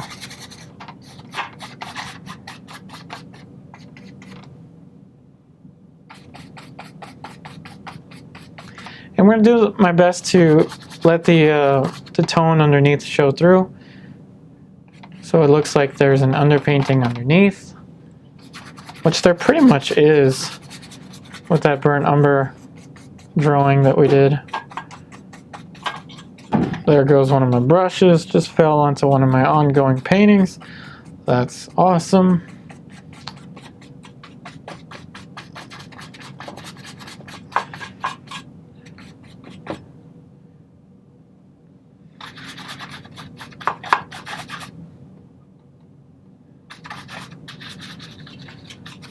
Covering all the way down to the bottom, so a little more dark.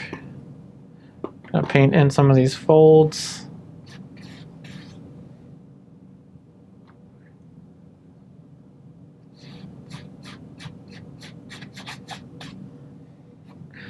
A little more burnt umber, ivory black.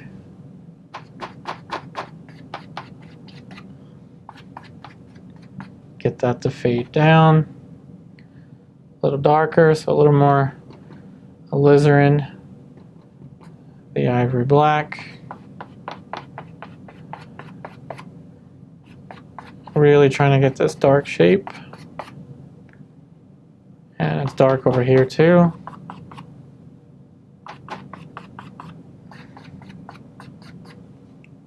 Now I'm going to switch back to the smaller brush for with the hair color.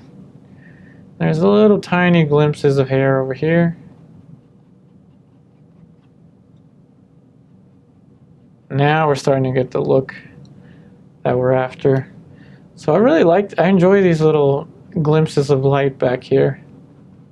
This is a very old master kind of thing to do. To have this kind of very subtle light in the back.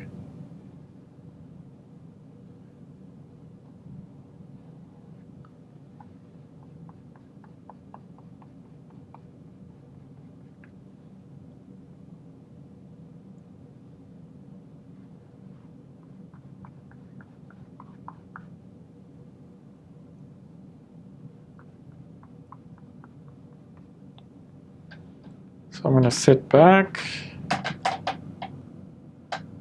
We're getting there. We're getting there.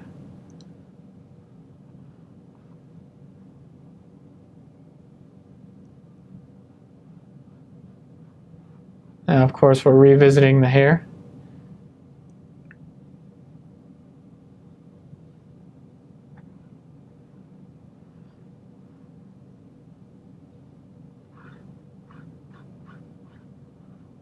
Gotta get those curls.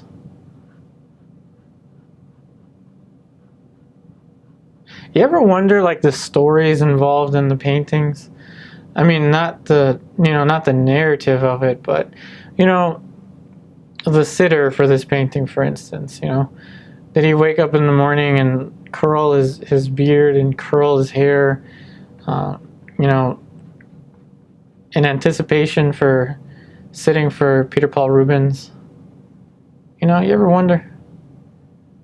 Or like when they first met, or, you know, when he first sat for Peter.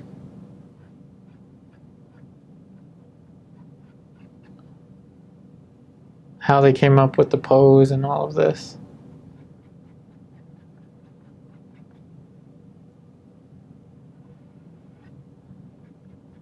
A little more of these stylish marks over here and over there.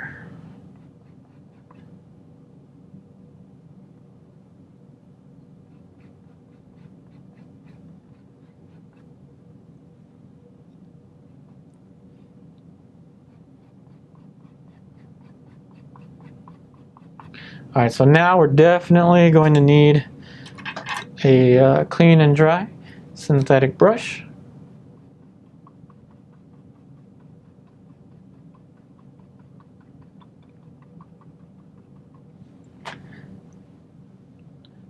Trying to soften this edge over here, that's all I'm doing. Trying to soften all of these edges, really.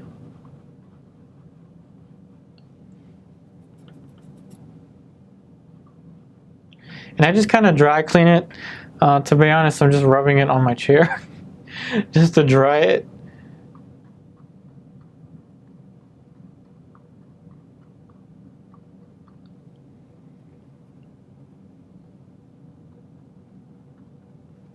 I'm going to soften this edge over here also.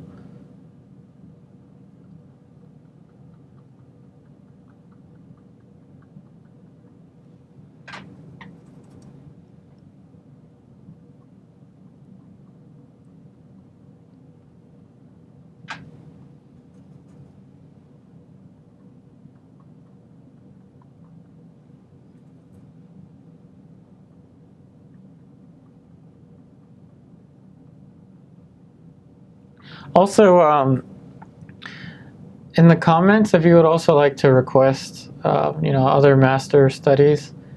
I had a request for Van Gogh.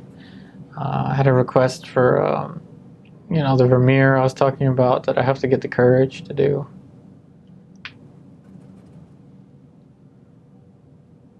If you have any other suggestions, comments down below.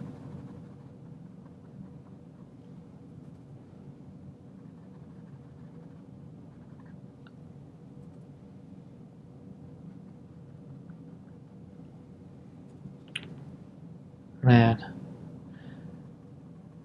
I really am wondering now what it would have been like just to sit there and see Peter Paul Rubens painting. His palette. I'm really into palettes. I love palettes. I see palettes as an art form in and of themselves.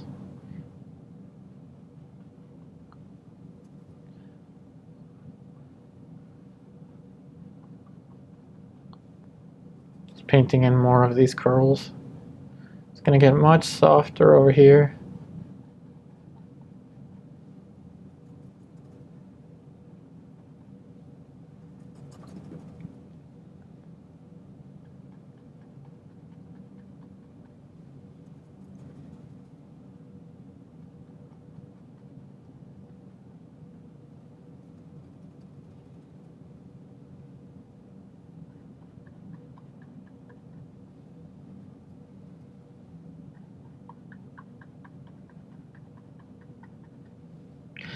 So yeah, earlier I asked if you would like to paint with me, you know, meet me, what is called a meet and greet, but I guess it would be meet and greet painters edition.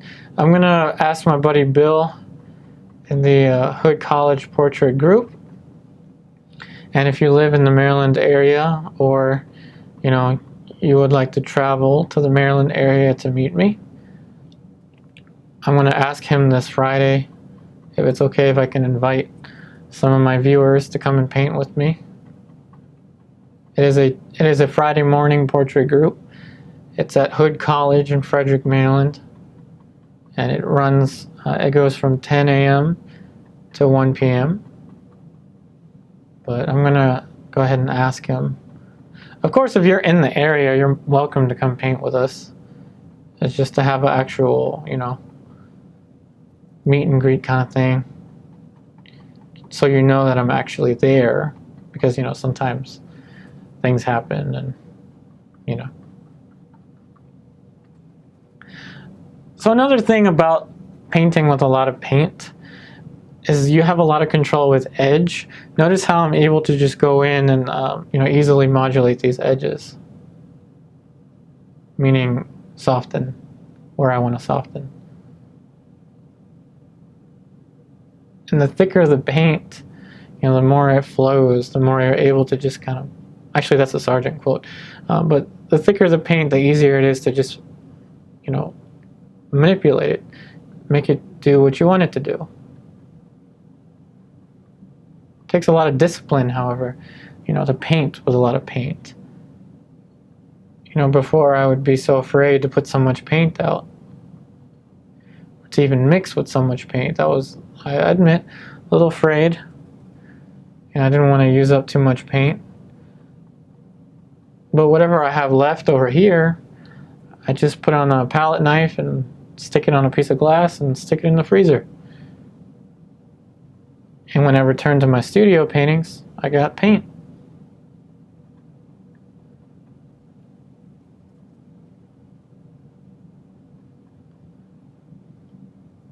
So I'm going to get one of those smaller brushes, okay? And there's a plane here that I kind of don't have, that I would like to have, so let's paint it in there.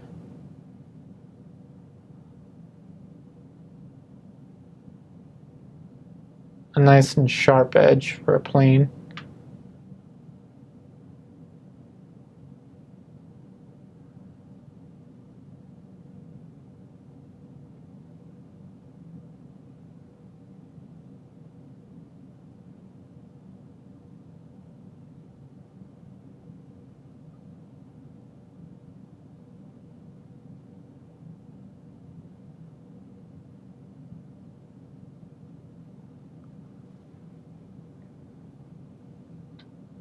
And over here too.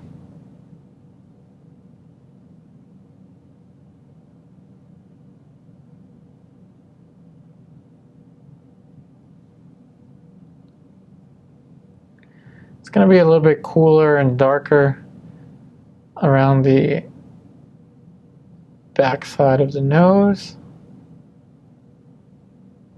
And at this point, you've pretty much seen all the mixtures. So how about now that we're just adjusting some small things here, I'm going to switch you into a close-up view. Alright, so you are now in a close-up shot. Just know that the camera is at an angle with respect to the painting, just so that I don't, just so I can actually, paint. Okay, so where was I? This shape here is a little darker, a little more green.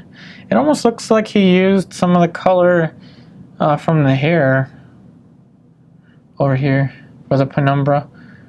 This little, the penumbra is, let's see if I can cast one. So if I cast a shadow onto the forehead, I'm gonna have to drop some brushes.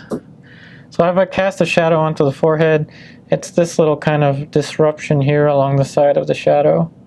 So it looks like he painted in the penumbra over here, if that's even the right word. Watch me get it wrong. But anyway, it doesn't matter what the name is. It's just a little bit of a softer edge along the corner of the shadow. So that's sharper, this is going to get softer. That's all.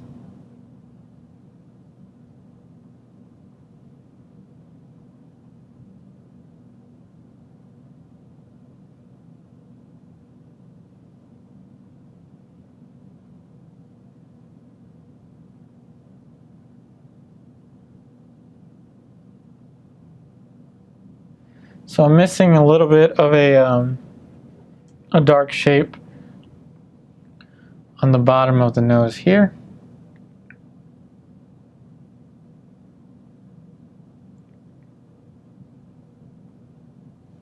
There we go. So a little bit of a half tone, kind of in the middle range.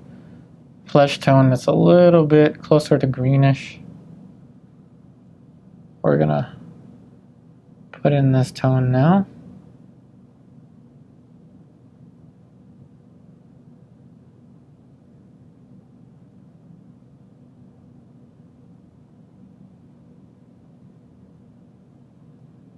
And the side plane with the bulb of the nose.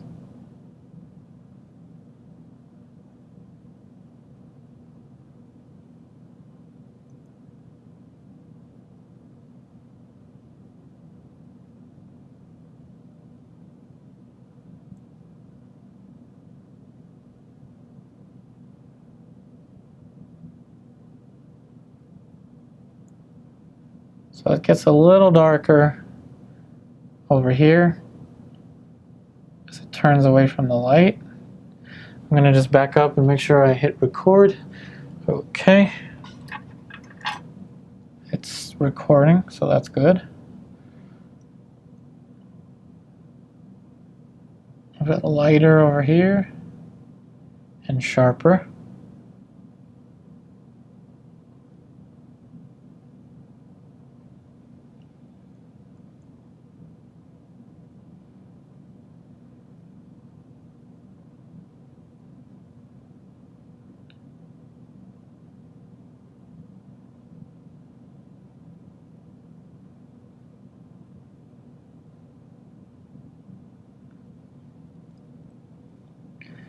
I'm going to put in more of a highlight over here as well. So let's talk a little bit about the fear involved in portrait painting. You know, I'm not someone who was just born like this. Like, it took me a long time to get to the point where I'm at in painting, and I'm still trying to learn every single day and keep improving.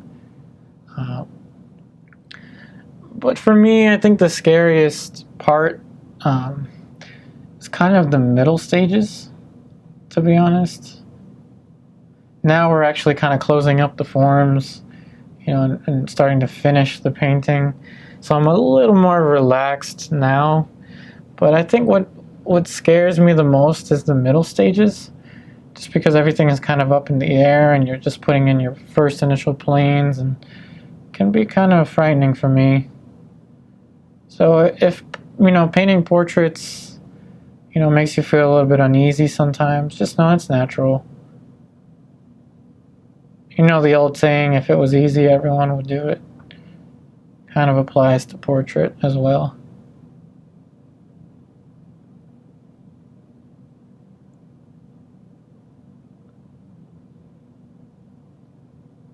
Just know we all have our insecurities.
So now even the smaller shapes are going to get a lot of attention.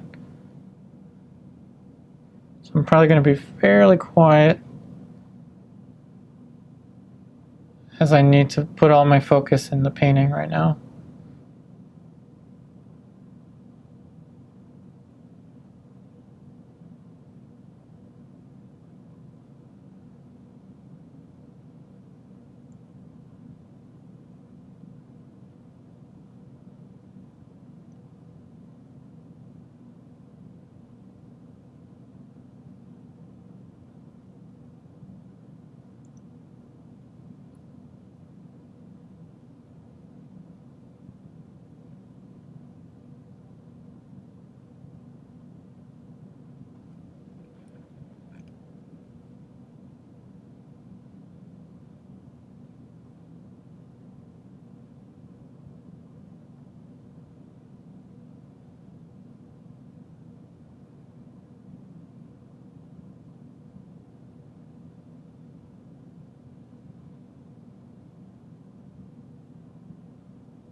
I'm really trying to pick and choose what information to put in.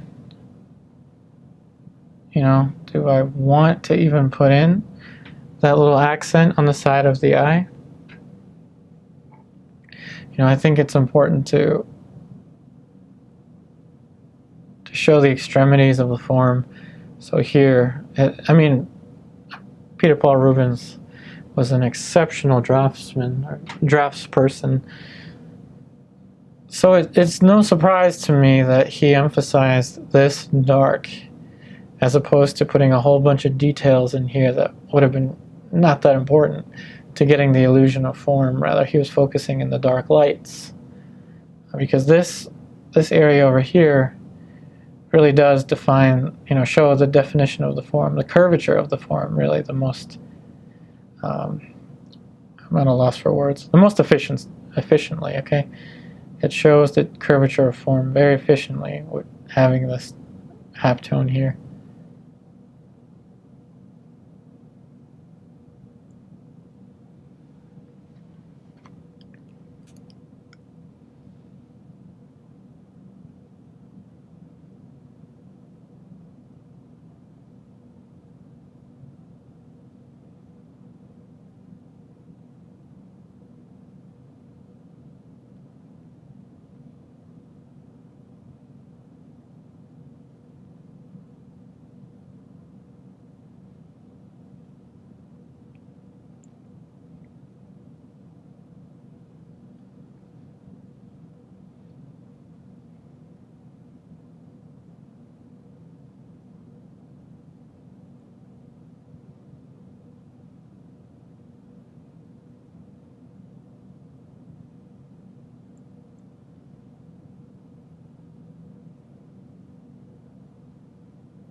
So we're almost there. I'm just going to put a little dark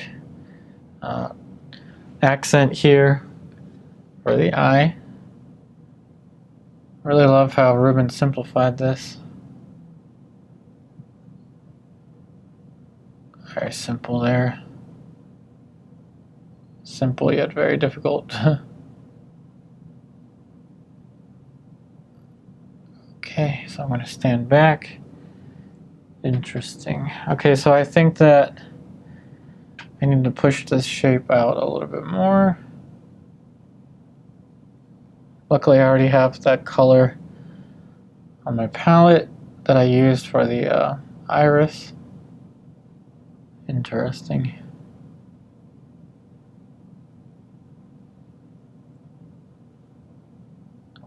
All right, and then of course, I'm going to soften. Okay. And how about we soften this area too? There we go. All right, so now it's just down to the final touches. So I don't really like how this is showing up. So I'm just going to, just for the sake of aesthetic, just cover it a little bit. Now, of course, the intention is never to make a perfect replica of the the Peter Paul Rubens, but rather create a master study of it. So You know, I'm going to pick and choose things that I want to put in, things that I don't want to put in.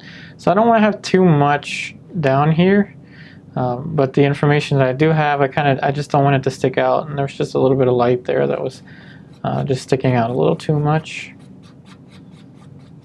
So now it's a very light touch.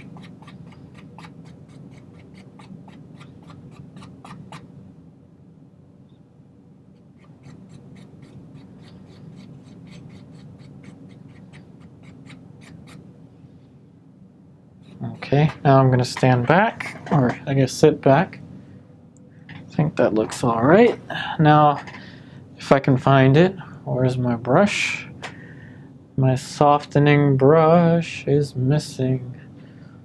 Okay, I found it. All right, so now, time to soften some areas.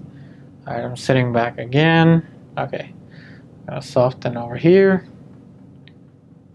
So again, I'm trying to show you every single brush stroke and as much of the paint mixtures as possible so that you can paint along with me.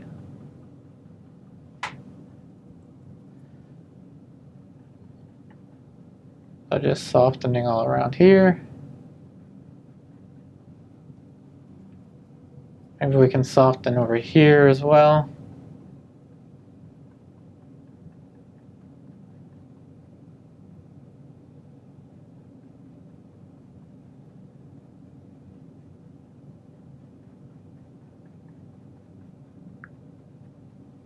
I think I want to soften up here too. Very lightly.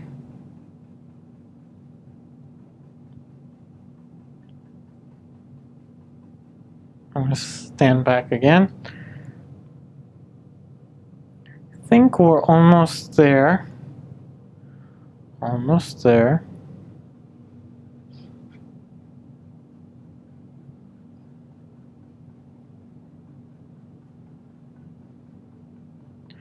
Now it is possible to over soften, so I'm being very, very cautious with how much I decide to soften.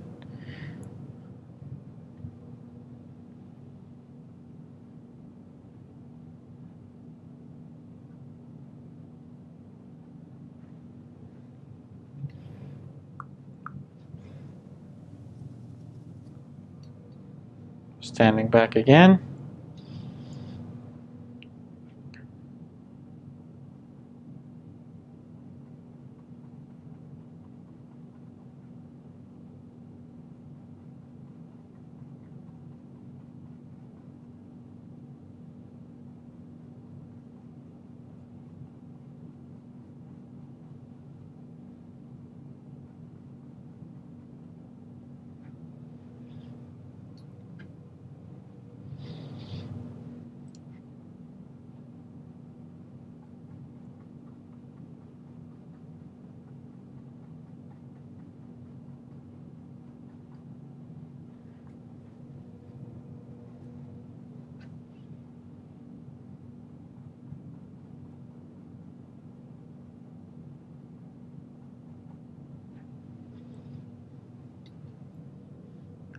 I think this is probably just the last edge, just about the last edge that I want to soften.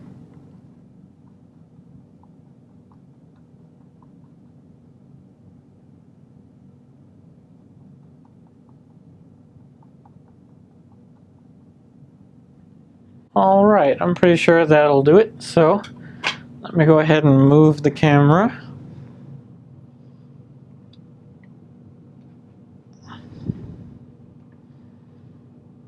Don't worry, the camera shake will stop pretty soon.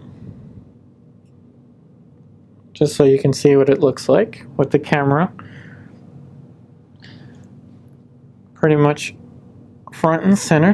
One more little motion there. And the camera shake will stop right about now. Okay, so I see a little bit of glare, so I'm going to use the fan brush, well, just this brush, to try to reduce the glare over there. Okay, I think that's pretty good. We still have some of the light showing through there, hopefully. I think I just lost it actually. So I'm going to use this. Almost there, okay? Almost there. To show a little bit of light back there. Okay. Alright. I think that's going to be about it. And that's going to be about it for this painting. Remember, if you would like to own this painting, it will be on sale for 48 hours. So this painting will be on sale for 48 hours following the upload of this video. So this video was uploaded 11 a.m. on Wednesday, and it will be on sale for 48 hours. You must be the first to buy the painting on my Etsy account. Remember, the link will be in the description box down below to the Etsy account. You can also access it through my website. It is a first come first serve, and the painting last time, so Saturday's painting, sold in just about 5 hours. So if you are interested in owning this painting at 40% off, yep, link in the description box down below. Again, thank you so much for watching. I really hope that these videos are helping you out. And always remember, in a world that can be so negative, be the spark that ignites positivity amongst all of us. I truly hope that these videos are helping you out. I wish you the best in all of your artwork, and I'll see you again on Saturday.